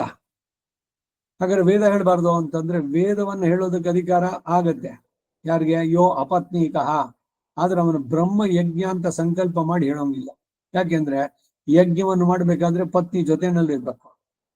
ಪತ್ನಿ ಇಲ್ದಿದ್ರೆ ಅವನಿಗೆ ಅಗ್ನಿ ಅಧಿಕಾರನೇ ಇಲ್ಲ, ಹೋಯ್ತು. ಅಗ್ನಿ ಪ್ರತಿಷ್ಠೆ ಮಾಡುವ ಅಧಿಕಾರ ಕಳ್ಕೊಳ್ತಾನೆ. ಇದು ಬ್ರಹ್ಮಯಜ್ಞ, ಇದ್ರಲ್ಲಿ ಏನು ಅಗ್ನಿ ಪ್ರತಿಷ್ಠೆ ಮಾಡ್ತಿಲ್ಲವಲ್ಲ ಅಂದ್ರೂ ಕೂಡ ವೆನ್ ಇಟ್ ಇಸ್ ಎ ಯಜ್ಞ ಅಂತ ಬಂದಾಗ ಅದಕ್ಕೆ ಅವಳು ಪತ್ನಿ ಜೊತೆನಲ್ಲಿ ಇದ್ರೆ ಮಾತ್ರ ಇವನಿಗೆ ಅವಕಾಶ. ಎಲ್ಲ ಎಷ್ಟು ಅರ್ಥಪೂರ್ಣವಾಗಿದೆ. ಏನು ಹೆಂಗಸರಿಗೆ ಏನು ಕೆಲಸನೇ ಇಲ್ಲ, ಸುಮ್ಮನೆ ಕೂತಿರ್ಬೇಕು, ಇಲ್ಲ ಅವ್ರು ಎದ್ದೋಗ್ಬಿಡ್ತಾರೆ, ಇನ್ಯಾರತ್ತನ್ನ ರಾಟೆ ಹೊಡಿತಾ ಕೂತಿರೋದು, ಇಲ್ಲ ಅಡಿಗೆ ಕೆಲಸ ಇದ್ದಿದ್ರೆ ಅದು. ಯಾಕೆಂದ್ರೆ ಎಲ್ರು ಬಂದಿದ್ದಾರೆ, ಅವ್ರಗಳಿಗೆಲ್ಲ ಅವಳ ಇದು ಪೋರ್ಟ್ಫೋಲಿಯೋ ಅದು, ಅಡಿಗೆ ಮನೆಯಲ್ಲಿ ಎಲ್ಲ ಸರಿಯಾಗಿ ಮಾಡಿದಾಳ ಎಲ್ಲ ನೋಡಿ ಮಾಡಿ. ಏನು ಕೆಲಸ ಇಲ್ಲ, ನಾನು ಎದ್ದೋಗ್ತೀನಿ ಅಂತಂದ್ರೆ ಮೂರ್ಖರಾಗ್ತಾರೆ. ಅದರಲ್ಲಿ ಭಾಗ ವಹಿಸ್ಬೇಕು, ಕೂತಿರ್ಬೇಕು ಜೊತೆನಲ್ಲಿ. ಇನ್ನೊಂದೇನ್ ಮಾಡ್ತಾರೆ ಇಲ್ಲಿ, ಷೋಡಶ ಉಪಚಾರವೋ ಇಲ್ಲ ವಿಶ್ವಕ್ಸೇನ ಆರಾಧನೆ, ಅದಕ್ಕೆ ಮಾಡ್ಬೇಕಾದ್ರೆ ಊದ್ಕಡ್ಡಿ ಎತ್ತಿದ ತಕ್ಷಣ ಅವಳು ಇವ್ ಬಲಗೈ ಮುಟ್ಕೊಳ್ಳೋದು, ಹಿಡ್ಕೊಳ್ಳೋದು. ಅದ್ ಯಾಕೆ ಇದ್ ಮಾಡ್ಬೇಕು? ಇದು ಎಲ್ಲಿಂದ ಸಂಪ್ರದಾಯ ಇದು? ಸ್ತ್ರೀಯರು ಕೈ ಹಿಡ್ಕೊಂಡ್ಮೇಲೆ ಅವನು ಇವನು ಮಂಗಳಾರತಿ ಮಾಡೋದು. ಇವನ್ ಮಾಡೋದಂತ ಕೆಲಸ ಅಷ್ಟೇ, ಅವನಲ್ಲಿ ಇರ್ಬೇಕು. ಅವಳು ಪ್ರೆಸೆನ್ಸ್ ಇಲ್ದಿದ್ರೆ ಇವನ್ಗೆ ಆ ಯೋಗ್ಯತೆ ಸಿಗೋಲ್ಲ. ಆದ್ರೆ ಅವಳಿಗೇನು ಕೆಲಸ ಇಲ್ಲ ಅಂತ ಅಲ್ಲ, ಪತ್ನಿ ಸಂಯಾಜ ಅಂತಿದೆ, ಅದಕ್ಕೆ ಮಾಡುವಂತ ಸಿದ್ಧತೆಗಳಿದೆಯಲ್ಲ ಅದೆಲ್ಲ ಅವಳು ಮಾಡ್ಬೇಕಾದ್ದು, ಅವಳ ಭಾಗ ಅದು. ಯಜ್ಞದ ವೇದಿಕೆ ಗೋಮಯದಿಂದ ಶುದ್ಧ ಮಾಡಿ, ಎಲ್ಲಿ ಯಜ್ಞ ಹೋಮ ನಡೆಸ್ತಾರೋ ಆ ಜಾಗದಲ್ಲಿ ಸುತ್ತಲೂ ಎಲ್ಲ ಶುಭ್ರವಾಗಿದೆಯಾ ರಂಗೋಲಿ ಹಾಕಿ, ಈ ರಂಗೋಲಿ ನೀವೇ ಹಾಕೊಂಬಿಡಿ, ಈಗ ಮಕ್ಕಳಿಗೆ ನೀವೇ ಡೈಪರ್ ಚೇಂಜ್ ಮಾಡಿ ಅಂತ ಕೊಡ್ತಾರಲ್ಲ, ಗಂಡು ಮಕ್ಕಳಿಗೆ, ಗಂಡಸರಿಗೆ, ತಂದೆಯಾದವನಿಗೆ, ಅವ್ರಿಗೆ ಏನು ಆನಂದ. ಯಾರಿಗೆ? ಹೆಣ್ಣು ಮಕ್ಕಳಿಗೆ. ನನ್ನ ಪತಿ ಹತ್ರ ನಾನು ಡೈಪರ್ ಚೇಂಜ್ ಮಾಡಿಸ್ದೆ, ಮಗುಗೆ ಅದು ಮಲಮೂತ್ರ ವಿಸರ್ಜನೆ ಮಾಡಿದಾಗ ಮಾಡೋದು. ಹಾಗಾದ್ರೆ ಏನು ಅದು ಅವ್ರಿಗೇನ? ಯಾರ್ಯಾರಿಗೆ ಯಾವ್ಯಾವ ಕೆಲ, ಈ ಗಂಡನೇ ಹೆರ್ಲಿ ಅಂತಂದ್ರೆ ಹೇಗೆ ಸಾಧ್ಯನಾ? ಗಂಡಸಿಗಾಗಿ ಕೊಟ್ಟಿದ್ದು. ಭಗವಂತನ ಸೃಷ್ಟಿನಲ್ಲಿ ಇದು ಎರಡು, ಇಬ್ಬರಿಗೂ ಅವರವರ ಕೆಲಸ ಏನಿದೆಯೋ ಅದದ್ದು ಅವರವ್ರು ಮಾಡಿದ್ರೆ ಚೆನ್ನಾಗಿರುತ್ತೆ. ಈ ಒಬ್ಬರದನ್ನ ಇನ್ನೊಬ್ಬರು ಮಾಡಕ್ಕಾಗಲ್ಲ. ಇದನ್ನ ಸರಿಯಾಗಿ ತಿಳಿಬೇಕು. ಇಲ್ಲಿ ಹೆಚ್ಚು ಕಡಿಮೆ ಅಂತಲ್ಲ, ಅವರವರಲ್ಲಿದು. ಈಗ ಅಡಿಗೆ ಮನೆ ಕೆಲಸ ಅಥವಾ ಇದ್ರದ್ದು ಎಲ್ಲವನ್ನು ಅವಳಿಗೆ ಚೆನ್ನಾಗಿ ಗೊತ್ತು, ಯಾರು ಎಷ್ಟು ಜನ ಬರ್ತಾರೆ ಅಥವಾ ಹೇಗೆ ನಿಭಾಯಿಸೋದು. ಈಗ ಇನ್ನಿಬ್ರು ಬಂದ್ರು, ಊಟ ಏನ್ ಮಾಡ್ಬೇಕು, ಅದಕ್ಕೆ ಅವಳು ಊಟ ಮಾಡೋಲ್ಲ ಮೊದ್ಲು ಇವ್ರಗಳಿಗೆಲ್ಲ. ಇಲ್ಲ, ಇವ್ರ ಹತ್ರ ಮಾತಾಡ್ತಾ ಕುದಿರ್ಬೇಕಾದ್ರೆ ಇನ್ನೊಂದ್ಸಲಿ ನೋಡ್ಬಿಟ್ಟಾಗ್ಲೇ ಇನ್ನೊಂದು ಅಕ್ಕಿ ಇನ್ನೊಂದ್ ಸ್ವಲ್ಪ ಎತ್ತಿ ಹಾಗೆ ಸಿದ್ಧ ಮಾಡಿರ್ತಾರೆ. ಕುಕ್ಕರ್ ಇನ್ನೊಂದ್ಸಲಿ ಕೂಗಿಸ್ಬಿಡೋದು ಅಕಸ್ಮಾತ್ ಚಾರ್ಟ್ ಆದ್ರೆ ಅಂತ. ಇದ್ರ ಬಗ್ಗೆ ಇವನ್ ತಲೆ ಕೆಡ್ಸ್ಕೊಡ್ಬೇಕು. ಇವನ್ ಯಜ್ಞ ಹೇಗ್ ನಡೀತೋ ಅದನ್ನ ನೋಡ್ಬೇಕು. ಯಾವ್ದಾರ ನಾನು ಮಿಸ್ ಮಾಡದ್ನ ಈ ಕಡೆಗೆ ಇವನ್ ಗಮನ. ಅವಳಿಗೆ ಗೃಹ ಕೃತ್ಯದ್ದು ಅವರವ್ರಿಗೆ ವಿಹಿತವಾದದ್ದನ್ನ ಅವ್ರು ಮಾಡಿದ್ರೆ ಚೆನ್ನಾಗಿರುತ್ತೆ. ಇದೆಲ್ಲ ತಿರುಗಿಸ್ಬಿಟ್ಟು ಇವಾಗ ನಾವು ಏನ್ ಕಮ್ಮಿ, ನಾವೆಲ್ಲದಕ್ಕೂ ಮಾಡ್ತೀವಿ, ನಾವೇ ಹೋಮ ಮಾಡ್ತೀವಿ, ನಾವೇ ತರ್ಪಣಾನು ನಡೆಸ್ತೀವಿ, ನಾವೇ ಪೌರೋಹಿತ್ಯ ನಡೆಸ್ತೀವಿ ಅಂದ್ರೆ ಅರ್ಥ ಇದೆಯಾ ಇದಕ್ಕೆ? ಪುರೋಹಿತನ ಮಗಳು, ನಾನು ಪೌರೋಹಿತ್ಯವನ್ನೇ ನಡೆಸ್ತೀನಿ. ಹಾಗಾದ್ರೆ ಆ ಪುರೋಹಿತನ ಮಗಳ ಗಂಡ ಅವನು ಹೇರ್ಲಿ, ಗರ್ಭಕೋಶ ಒಂದು ಇಂಪ್ಲಾಂಟ್ ಮಾಡ್ಕೊಂಡು ಅಡಿಗೆ ಕೆಲಸ ಎಲ್ಲ ನಾನು ಮಾಡ್ತಾ ಇದ್ದೀನಿ. ಈ ಟಿವಿ ಮಾಧ್ಯಮಗಳು ಇದ್ರಲ್ಲೆಲ್ಲ ತೋರಿಸೋದು ಏನು, ನಮ್ಮ ಯಜಮಾಂತಿ ಅವಳು IAS ಓದಿದ್ದಾಳೆ, ಆಫೀಸ್ಗೆ ಹೋಗಿದ್ದಾಳೆ, ನೀವೇನ್ ಮಾಡ್ತಾ ಇದ್ದೀರಿ? ನಾನು ಅವಳು ಬರೋ ಹೊತ್ತಿಗೆ ಎಲ್ಲ ಅಡಿಗೆ ಎಲ್ಲ ಮಾಡಿ, ಕಾಫಿ ಎಲ್ಲ ಮಾಡಿ ಅವಳು ಬಂದಿದ್ದ ತಕ್ಷಣ ಕೊಡ್ತೀನಿ. ಏನಿದು? ಯಾರ್ಯಾರಿಗೆ ವಿಹಿತವಾದದ್ದು ಏನೋ ಅದನ್ನ ಮಾಡಿದ್ರೆ ಸರಿಯಾಗುತ್ತೆ, ಅದಕ್ಕೆ ವಿಪರೀತವಾಗಿ ಮಾಡಿದ್ರೆ ಚೆನ್ನಾಗಿರುತ್ತೇನೋ? ಉದ್ಯೋಗಂ ಪುರುಷ ಲಕ್ಷಣ. ಈಗ ಭರ್ತ ಅಂತಂದ್ರೆ ರಕ್ಷಕ ಅಥವಾ ಯಜಮಾನ, ರಕ್ಷಿಸಬೇಕಾದವನು ಯಾರು? ಭಾರ್ಯ, ರಕ್ಷಿಸಲ್ಪಡಬೇಕಾದವಳು. ಸ್ವಧರ್ಮೇ ನಿಧನಂ ಶ್ರೇಯ ಅಂದಾಗ ಹೀಗೆ ಅವರವರ ಜನ್ಮ, ಅವರವರಿಗೆ ವಿಹಿತವಾದದ್ದು, ಅವರವರಿಗೆ ಆಯಾಯ ಆಶ್ರಮಗಳು, ಅವುಗಳ ಸರಿಯಾದ ಕೆಲಸಗಳನ್ನ ನಡೆಸಿದ್ರೆ ಭಗವಂತ ಪ್ರೀತನಾಗ್ತಾನೆ. ಸ್ವೇ ಸ್ವೇ ಧರ್ಮೇ ನಿಯುಕ್ತ ಸಿದ್ಧಿಂ ವಿಂದತಿ ಮಾನವಃ. ಈ ಮಾತುಗಳೆಲ್ಲ ಹಿಂದೆ ಬಂದಾಯ್ತೆಲ್ಲ. ಸೊ ಅದರಿಂದ ಒಬ್ಬರಿಗೆ ವಿಧವಾದಂತ ಕೆಲಸವನ್ನು ಇನ್ನೊಬ್ರು ಮಾಡಕ್ ಹೋಗ್ಬಾರ್ದು. ಇಲ್ಲ, ನಾನು ಅಡ್ಗೆ ಕೆಲಸ ಎಲ್ಲ ನಾ ಮಾಡ್ತೀನಿ, ನೀನೇ ಹೋಗ್ಬಿಟ್ಟು ಕೆಲಸ ಆಫೀಸು ಎಲ್ಲ ಮಾಡ್ಕೊಂಬ, ನಾನೇ ಮನೆಯೆಲ್ಲ ಗುಡಿಸಿ ಒರೆಸಿ ಎಲ್ಲ ಮಾಡಿ ಮಕ್ಕಳಿಗೆ ಇದಕ್ಕೆ ಕಳಿಸಿ, ಮಧ್ಯಾಹ್ನಕ್ಕೆ ರಾತ್ರಿಗೆ ಏನು ಊಟಕ್ಕೆ ತಿಂಡಿ ಎಲ್ಲ ಅದೆಲ್ಲ ಮಾಡ್ತೀನಿ. ಏನ್ರಿ ಅವ್ರು ಎಷ್ಟು ಚೆನ್ನಾಗಿದೆ ನೋಡಿ ಸಂಸಾರ. ನೋಡಿ, ಹೆಂಡ್ತಿನ ಕರೆಸ್ಬಿಟ್ಟು ಅವ್ರು ಬಂದಿದ ತಕ್ಷಣ ಅವ್ರದ್ದು ಕಾಲಿಂದು ಶೂ ತೆಗೆದು ಎಲ್ಲ ಮಾಡಿ, ಪತ್ನಿಗೆ ಇವನ್ ಸೇವೆ ಮಾಡಬಾರ್ದು ಅಂತಿಲ್ಲ, ಅಥವಾ ಪತಿ ಪತ್ನಿಯರಿಗೆ ಪರಸ್ಪರ ಇಬ್ರು ಕೂಡ ಸಮವಾಗಿ. ಆದ್ರೆ ಯಾರಿಗೆ ಯಾವ ವೃತ್ತಿನೋ ಅದನ್ನು ಮಾಡಿದ್ರೆ ಚೆನ್ನಾಗಿರುತ್ತೆ. ಇದಕ್ಕೆ ವಿರುದ್ಧವಾಗಿ ಮಾಡೋದ್ರಲ್ಲಿ ಏನೋ ಸಂತೋಷ, ಅದನ್ನ ಪಬ್ಲಿಸಿಟಿ ಮಾಡಿ ಎಲ್ಲದರಲ್ಲೂ ಕೂಡ ಆಹಾ ಏನು ಸಮಾಜದಲ್ಲಿ ಹೆಣ್ಣಿಗೆ ಎಷ್ಟೊಂದು ಪ್ರಾಶಸ್ತ್ಯತೆ, ಎಲ್ಲ ಕಾರ್ಯಕ್ಷೇತ್ರದಲ್ಲೂ ಅವಳು ಬಂದ್ಬಿಟ್ಟಿದ್ದಾಳೆ ಮುಂದಕ್ಕೆ. ಗೃಹಿಣಿಯಾಗಿ ಏನ್ ಮಾಡ್ಬೇಕಾಗಿತ್ತು ಅದನ್ನ ಮಾಡದ್ಲ, ಮಕ್ಕಳಿಗೆ ಒಳ್ಳೆ ಸಂಸ್ಕಾರ ಕೊಟ್ಲ. ಅದರಿಂದ ಏನ್ ಅನರ್ಥಗಳಾಗ್ತಾ ಇದೆ ಇದು ಗೊತ್ತಾಗ್ತಾ ಇದೆಯಾ? ಎಲ್ರು ಆಹಾ ಊಹು ಹೇಳಿದ್ದೇನೆ. ಏನು ಅಂದ್ರೆ ಅನರ್ಥವಾಗುತ್ತೆ ಎಲ್ಲ ಅಷ್ಟೇ.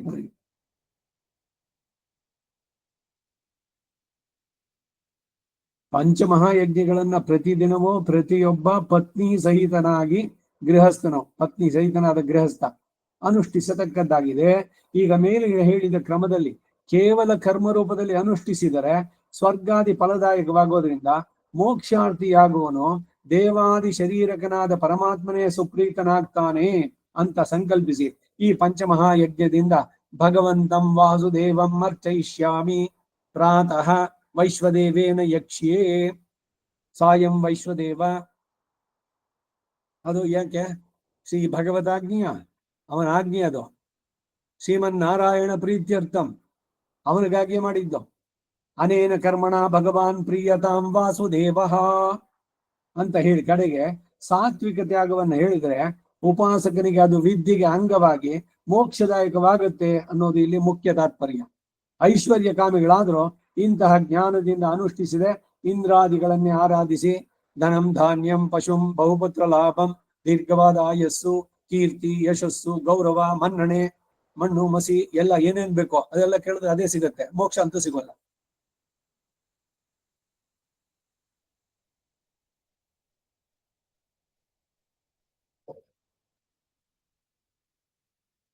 ಐಶ್ವರ್ಯ ಕಾಮಿಗಳಾಗಿ ಪರಮಾತ್ಮನನ್ನೇ ಉಪಾಸಿಸುವಂತಹ ಭಕ್ತಿಯೋಗನಿಷ್ಠರು ಈ ಶ್ಲೋಕದಲ್ಲಿ ಹೇಳಲ್ಪಡ್ಲಿಲ್ವೇ ಅಂದ್ರೆ, ಜ್ಞಾನಿಯಾಗಿ ಮೋಕ್ಷವಾದವನಿಗೆ ಅಧಿಯಜ್ಞ ವಿಷಯದಲ್ಲಿ ಕರ್ತವ್ಯಾಂಶ ಪ್ರಸ್ತುತವಾದ್ದರಿಂದ ಅದೇ ಹೇಳಲ್ಪಟ್ಟಿತು ಅನ್ನೋದು ಭಾವಿಸ್ತಕ್ಕದ್ದು.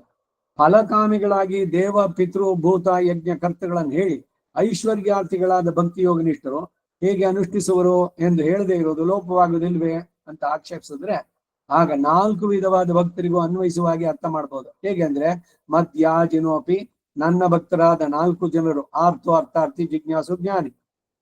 ಅವರು ಅದಕ್ಕೆ ಅಂಗವಾಗಿ ನಿತ್ಯ ನೈಮಿತ್ತಿಕ ರೂಪ ಯಜ್ಞಗಳನ್ನು ಮಾಡುವವರು ಕೂಡ ಆಯಾ ಯಜ್ಞಗಳಿಂದ ನಾನೇ ಆರಾಧಿಸಲ್ಪಡುವಂತ ಜ್ಞಾನವುಳ್ಳವರಾಗಿರೋದ್ರಿಂದಲೇ ಮಾಂ ಯಾಂತಿ, ಕ್ರಮೇಣ ನನ್ನನ್ನೇ ಹೊಂದುತ್ತಾರೆ. ಜ್ಞಾನಿಯಾದರೂ ಈ ಉಪಾಸನೆಯಿಂದಲೇ ನನ್ನನ್ನು ಹೊಂದ್ತಾನೆ.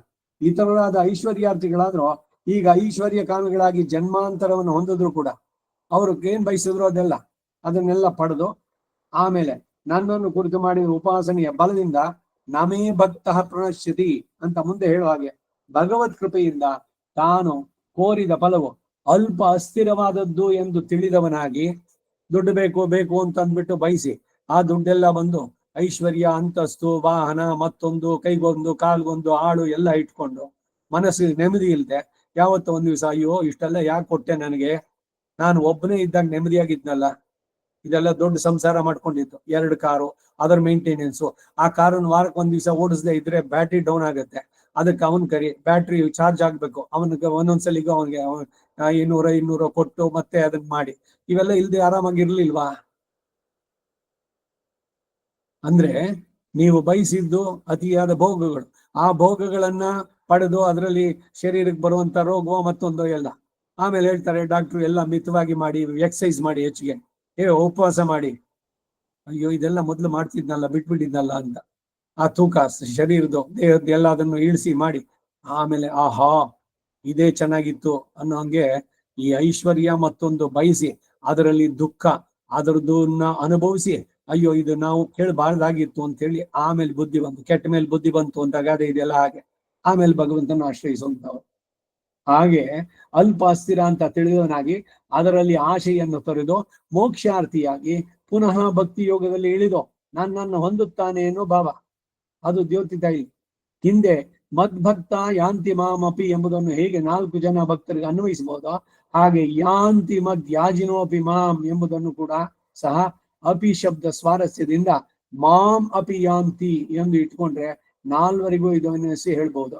ಹಾಗಾದ್ರೆ ಇದು ಮದ್ಭಕ್ತ ಯಾಂತಿ ಮಾಮಪಿ ಎಂಬುದರ ಪುನರುಕ್ತಿ ಅಂದ್ರೆ ಅದು ಉಪಾಸನಾ ವಿಷಯ, ಇದು ಅದಕ್ಕೆ ಅಂಗವಾಗಿ ನಿತ್ಯ ನೈಮಿತ್ತಿಕಾದಿ ಯಜ್ಞರೂಪವಾದ ಕರ್ಮದ ವಿಷಯ. ಆದ್ರಿಂದ ಪುನರುಕ್ತಿ ಆಗೋದಿಲ್ಲ. ಇಲ್ಲಿ ಹೇಳಲ್ಪಟ್ಟಂತ ಉಪದೇಶ ಏನು ಅನ್ನೋದನ್ನ ಇಯಾಜಸೋಪಿ ಸುಬಹುನ್ ಯಜ್ಞಾನ್ ಜ್ಞಾನವ್ಯಪಾಶ್ರಯ ಬ್ರಹ್ಮ ವಿದ್ಯಾಮಧಿಷ್ಠಾಯ ತರ್ತುಂ ಮೃತ್ಯುಂ ಅವಿದ್ಯೆಯ. ತರ್ತುಂ ಅಂದ್ರೆ ತಾರಯತಿ, ಅವಿದ್ಯೆಯಿಂದ ಬಿಡಲ್ಪಟ್ಟು ಮೋಕ್ಷ ಸಾಮ್ರಾಜ್ಯವನ್ನು ಪಡಿತಾರೆ ಅಂತ ವಿಷ್ಣು ಪುರಾಣದಲ್ಲಿ 6, 6, 12 ಶ್ಲೋಕದಲ್ಲಿ ಅದು ಹೇಳಿದೆ. ಈ ಭಕ್ತಿ ಯೋಗ ಪಂಚಮಹಾ ಯಜ್ಞಾದಿಗಳನ್ನು ಅನುಷ್ಠಿಸವನು, ಈ ಭಕ್ತಿ ಯೋಗ ನಿಷ್ಠನಾದವನು ಆತ್ಮಜ್ಞಾನವಾನ್ ಆಗಿ ಪರಮಪುರುಷ ಆರಾಧನೆಯ ರೂಪದಲ್ಲಿ ಫಲಾಭಿಸಂಧಿ ಇಲ್ಲದೆ ಫಲದಲ್ಲಿ ಆಸಕ್ತಿಯನ್ನು ಬಿಟ್ಟು ಪಂಚಮಹಾ ಯಜ್ಞಾದಿಗಳನ್ನು ಅನುಷ್ಠಿಸ್ತಾನೆ. ಏಕೆಂದ್ರೆ ಅಂತಹ ನಿತ್ಯ ನೈಮಿತ್ತಿಕ ರೂಪವಾದ ಯಜ್ಞದ ಅನುಷ್ಠಾನದಿಂದ ಉಪಾಸನೆಗೆ ವಿಘ್ನಗಳಾದ ಪಾಪಗಳು ತೊಲಗಿ ನಿರ್ವಿಘ್ನವಾಗಿ ಉಪಾಸನ ನಿಷ್ಪನ್ನವಾಗಿ ಅಂದ್ರೆ ಸಕ್ಸಸ್ ಆಗಿ ಬ್ರಹ್ಮವಿದ ಆಪ್ನೋತಿ ಪರಂ ಎಂದು ಶ್ರುತಿಯಲ್ಲಿ ಹೇಳಿರೋ ಹಾಗೆ ಜ್ಞಾನಿಯಾದ್ರೆ ಮೋಕ್ಷವನ್ನೇ ಹೊಂದುತ್ತಾನೆ. ಮದ್ಯಾಜಿನೋ ಮಾಂ ಯಾಂತಿ ಎಂಬುದರಿಂದ ಯಜ್ಞ ಅನುಷ್ಠಾನವೇ ಪರಮ ಪುರುಷಾರ್ಥದಾಯಕ ಎಂಬ ಭ್ರಮೆ ಕೂಡುದು. ಕರ್ಮಣೈವ ಹಿ ಸಂಸಿದ್ಧಿಂ ಆಸ್ಥಿತಾಹ ಜನಗಾದಯಾಹ ಅಂತ ಬಂದಲ್ಲಿ ಹೀಗೆ ಭ್ರಮದಿಂದ ಅಪಾರ್ಥವನ್ನು ಕಲ್ಪಿಸಿ ಬ್ರಹ್ಮವಿದ್ಯೆಯು ಕರ್ಮಕ್ಕೆ ಅಂಗ ಎಂದು ಹೇಳುವವರು ಅಥವಾ ಕರ್ಮವು ಸಾಕ್ಷಾತ್ ಉಪಾಯ ಎಂದು ಹೇಳುವರು. ಕರ್ಮವೇ ಬ್ರಹ್ಮವಿದ್ಯೆಗೆ ಅಂಗ ಎಂದು ಪುರುಷಾರ್ಥೋ ಅತಃಶಬ್ದಾದಿತಿ ಬಾದರಾಯಣ ಸೂತ್ರ ಇದು 341 ಎಂದು ಬ್ರಹ್ಮಸೂತ್ರದಲ್ಲಿ ಸ್ಥಾಪಿತ. ಯಜ್ಞಾದಿ ಕರ್ಮಗಳಿಂದಲೇ ಮೋಕ್ಷವೇ ಅಥವಾ ಉಪಾಸನೆಯಿಂದ ಮೋಕ್ಷವೇ ಅಂದ್ರೆ ಶ್ರುತಿಗಳು ಉಪಾಸನೆಯಿಂದಲೇ ಮೋಕ್ಷ ಅಂತ ಉದ್ಘೋಷಿಸುತ್ತೆ. ತಮೇವಂ ವಿದ್ವಾನ್ ಅಮೃತ ಇಹ ಭವತಿ ನಾನ್ಯಃ ಪಂಥ ವಿದ್ಯತೆ ಅಯನಾಯ. ಬೇರೆ ಯಾವ ಮಾರ್ಗನೂ ಸಿಗೋಲ್ಲ ಭಗವಂತನ ಪಡೆಯೋಕೆ. ನ ವಿದ್ಯತೆ, ಅಯನ ಅಂದ್ರೆ ಮಾರ್ಗ ಉಪಾಸನೆಗೆ. ತಥಾ ವಿದ್ವಾನ್ ನಾಮ ರೂಪಾದ್ ವಿಮುಕ್ತಂ ಪರಾತ್ ಪರಂ ಪುರುಷಂ ಉಪೈತಿ ದಿವ್ಯಂ ಬ್ರಹ್ಮವಿದ ಆಪ್ನೋತಿ ಪರಂ ಇತ್ಯಾದಿ ವೇದದ ಶ್ರುತಿಗಳು. ಅದರಿಂದ ಕೆಲಸ ಕರ್ಮಗಳನ್ನು ನಡೆಸಬೇಕಾದ್ರೆ ನಿತ್ಯ ನೈಮಿತ್ತಿಕ ಕರ್ಮಗಳನ್ನು ಅವಶ್ಯವಾಗಿ ನಡೆಸಬೇಕು. ಅದು ಭಗವದ್ ಅರ್ಪಿತವಾಗಬೇಕು. ಫಲದಲ್ಲಿ ಆಸಕ್ತಿಯನ್ನು ಬಿಡಬೇಕು. ಆಗ ಇದೇ ಕರ್ಮಗಳು ನಮಗೆ ಸಂಸಾರ ಬಂಧದಿಂದ ಬಿಡಿಸ್ಕೊಂಡು ಮೋಕ್ಷ ಸಾಮ್ರಾಜ್ಯವನ್ನು ಕೊಡುತ್ತೆ. ಇಲ್ಲ ಇದು ಮಾಡಿದ್ರಿಂದ ನನಗೆ ಅದ್ರ ಫಲ ಸಿಗಲಿ ಅಂದ್ರೆ ನಿಮ್ಮ ಕಾಮ್ಯ ಬಯಕೆಗಳು ಅದರಲ್ಲೇ ಆದ್ರೆ ಅದು ಬಂಧನಕ್ಕೆ ಕಾರಣವಾಗುತ್ತೆ, ಮತ್ತೆ ಮತ್ತೆ ಹುಟ್ಟಿಗೆ ಕಾರಣವಾಗುತ್ತೆ. ಭಗವಂತನ ಆಶ್ರಯಿಸಿದ್ರಿಂದ ಏನಿಲ್ಲಿ ಒಂದು ಆಶಾವಾದನ ಅಂತಂದ್ರೆ ಈ ಐಶ್ವರ್ಯ ಕಾಮಿಗಳಿಗೂ ಕೂಡ ಅವಕಾಶ ಇದೆ ಅಲ್ಲಿ. ಉದಾರ ಸರ್ವ ಏವೈತೆ ಜ್ಞಾನಿ ಇದು ಆತ್ಮ ಇವ ಮೇ ಮತಂ. ಅವರಲ್ಲಿ ಜ್ಞಾನಿಯಾದವನು ಅವನೇ ನನ್ನ ಆತ್ಮ ಅವನು ಅಂತಂದ. ಯಾಕೆಂದ್ರೆ ಭಗವಂತನ ಸರಿಯಾಗಿ ತಿಳಿದವ, ಅವನು ಯಾವ್ದನ್ನು ತನಗಾಗಿ ಮಾಡ್ಕೊಳ್ಳಲ್ಲ. ಹಾಗಂತ ಶಾಸ್ತ್ರದಲ್ಲಿ ಹೇಳಿದ್ದನ್ನು ಯಾವುದನ್ನು ಬಿಡೋದಿಲ್ಲ, ಎಲ್ಲವನ್ನು ಭಗವದ್ ಅರ್ಪಿತವಾಗಿ ಮಾಡ್ತಾನೆ. ಮನಸ್ಸನ್ನ ಪ್ರಶಾಂತವಾಗಿ ಇಟ್ಕೊಂಡಿರ್ತಾನೆ. ಏನೇನು ಮಾಡ್ತೀನೋ ಎಲ್ಲವೂ ನಿನಗೆ ಆರಾಧನೆ ಭಗವಂತನೇ, ನನ್ನ ಜೀವನವೇ ನಿನಗೆ ಪೂರ್ಣ ಯಜ್ಞ. ಅದು ನಾನು ಈ ಶರೀರ ಬಿಟ್ರೆ ಅದು ಅವಭೃತ ಸ್ನಾನ. ಹೀಗೆ ಬಾಳನ್ನ ಬಾಳುವಂತಹದ್ದು ಈ ದೃಷ್ಟಿಕೋನದಿಂದ ನಡೆಸಿದ್ರೆ ನಮಗೆ ವಿಹಿತವಾದದ್ದು. ಈಗ ಭಗವಂತನ ಬಗ್ಗೆ ಜ್ಞಾನ ಇದೆ ಅಂತೇಳಿ ಇಲ್ಲಿ ಅನ್ಯಾಯವೋ ಅನಾಚಾರವೋ ಅವುಗಳನ್ನೇ ಮಾಡಿ ಮತ್ತೊಬ್ಬರಿಗೆ ಹಿಂಸೆನೋ ಇನ್ನೊಬ್ಬರದಕ್ಕೆ ಲೋಭ ಅವರಿಬ್ಬರದನ್ನ ತಗೊಂಡ್ರೆ ಎಲ್ಲದಕ್ಕೂ ಶಿಕ್ಷೆ ಖಂಡಿತ ಉಂಟಾಗುತ್ತೆ. ಯಾರನ್ನು ಬಿಡೋಲ್ಲ. ಈ ವಿಲ್ ನಾಟ್ ಸ್ಪೇರ್. ಅಯ್ಯೋ ನನಗೆ ಸೇರಿದವನು ಅಂತ ಅವನು ಯದುವಂಶ ಆಳೋದಕ್ಕೂ ಅದಕ್ಕೆ ಈ ಗಾಂಧಾರಿ ಶಾಪದಿಂದ ಏನಾಗ್ಬಿಡೋದು, ಏನ್ ಅವಳು ಮಾಡಿದ್ದು. ಕೃಷ್ಣ ಅದನ್ನೇ ಒಂದು ವ್ಯಾಜ್ಯವಾಗಿ ತಗೊಂಡ. ಆಯ್ತಮ್ಮ ನಿನ್ನ ಮಾತು ಸತ್ಯ ಮಾಡ್ತೀನಿ ನಾನು ಅಂತ. ತನ್ನವರೇ ಅನ್ಸಿದವರು ಎಲ್ಲರೂ ಕೂಡ ಅಲ್ಲಿ 11 ಅಕ್ಷೋಹಿಣಿ ಅವರದು, ಇವ್ರದ್ದು 8 ಅಕ್ಷೋಹಿಣಿ. ಆ 11 ಅಕ್ಷೋಹಿಣಿಯಲ್ಲಿ ಈ ಕೃಷ್ಣನ ಯದಿ ವಂಶದವರು ಕೂಡ ಅಲ್ಲಿದ್ರು. ಸೊ ಅವರವರೇ ಹೊಡೆದಾಡ್ದು ಸತ್ರು. ಯಾಕೆ? ಭಗವಂತನ್ ಬಿಟ್ರು ಬರೀ ನನಗೆ ರಾಜ್ಯದ ಭೋಗ. ಈಗ ಇವನ್ ದುರ್ಯೋಧನ ಜೊತೆಗೆ ಸೇರ್ಕೊಂಡು ಆಮೇಲೆ ಇವನನ್ನು ಬಿಟ್ಟು ನಾವು ತಲೆ ಮೇಲೆ ನಿಂತ್ಕೋಬಹುದು ಅಂತ ಈ ಶಲ್ಯ ಇವರೆಲ್ಲ ಮಾಡ್ದಂಗೆ. ಆ ರೀತಿನಲ್ಲಿ ಭಗವದ್ ಪರವಾಗಿ ಏನೇ ಕೆಲಸವೂ ಕೂಡ ಯದ್ಯತ್ ಕರ್ಮ ಕರೋಮಿ ತತ್ತದಖಿಲಂ ಅಶೇಷತಃ ನಿನಗೆ ಆರಾಧನೆ ಅಂತ ಮಾಡಿದ್ದೆ ಆದ್ರೆ ಇದೇ ಕಾರ್ಯಕ್ರಮಗಳು ಯಾವುದು ಬಂಧನಕ್ಕೆ ಕಾರಣವಾಗುತ್ತೋ ಅದೇ ಮೋಕ್ಷಕ್ಕೂ ಕೂಡ ಕಾರಣವಾಗುತ್ತೆ. ಅದನ್ನ ಈ ಶ್ಲೋಕದಲ್ಲಿ ಬಹಳ ಸುಂದರವಾಗಿ ತಿಳಿಸಿದ್ರು. ಈ ಜಾಗದಲ್ಲಿ ನಿಲ್ಸ್ಕೊಂಡಿರೋ 25ನೇ ಶ್ಲೋಕ ಆಯ್ತು. ಒಂದ್ ದಿವ್ಸಕ್ಕೆ ಒಂದು ಶ್ಲೋಕ ಆಗುತ್ತೆ.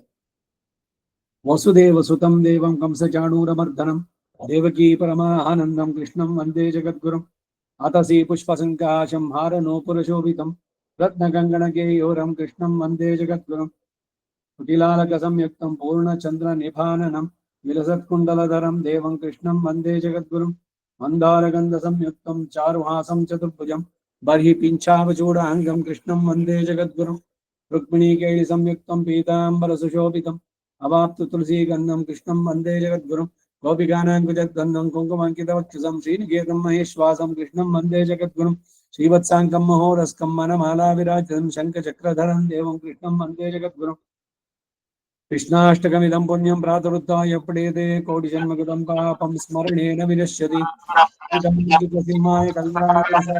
ಶ್ರೀಮತೆ ವೆಂಕಟೇಶಾಯ ವೇದಾಂತ ಗುರವೇ ನಮಃ. ವಾದಿದ್ವಿಪಶಿರೋ ಭಂಗ ಪಂಚಾಮೃತಕ್ರಮಃ ಶ್ರೀಮಾನ್ ವೆಂಕಟನಾಥಾರ್ಯ ಸ್ಥಿರಂ ವಿಜಯತಾಂ ಭುವಿ. ಶ್ರೀಮತೆ ನಿಗಮಾಂತಾಯ ನಮಃ. ಸರ್ವಂ ಶ್ರೀ ವಾಸುದೇವಾರ್ಪಣಮಸ್ತು. ನಮಸ್ಕಾರ. ನಮಸ್ಕಾರಂ. ನಮಸ್ಕಾರ.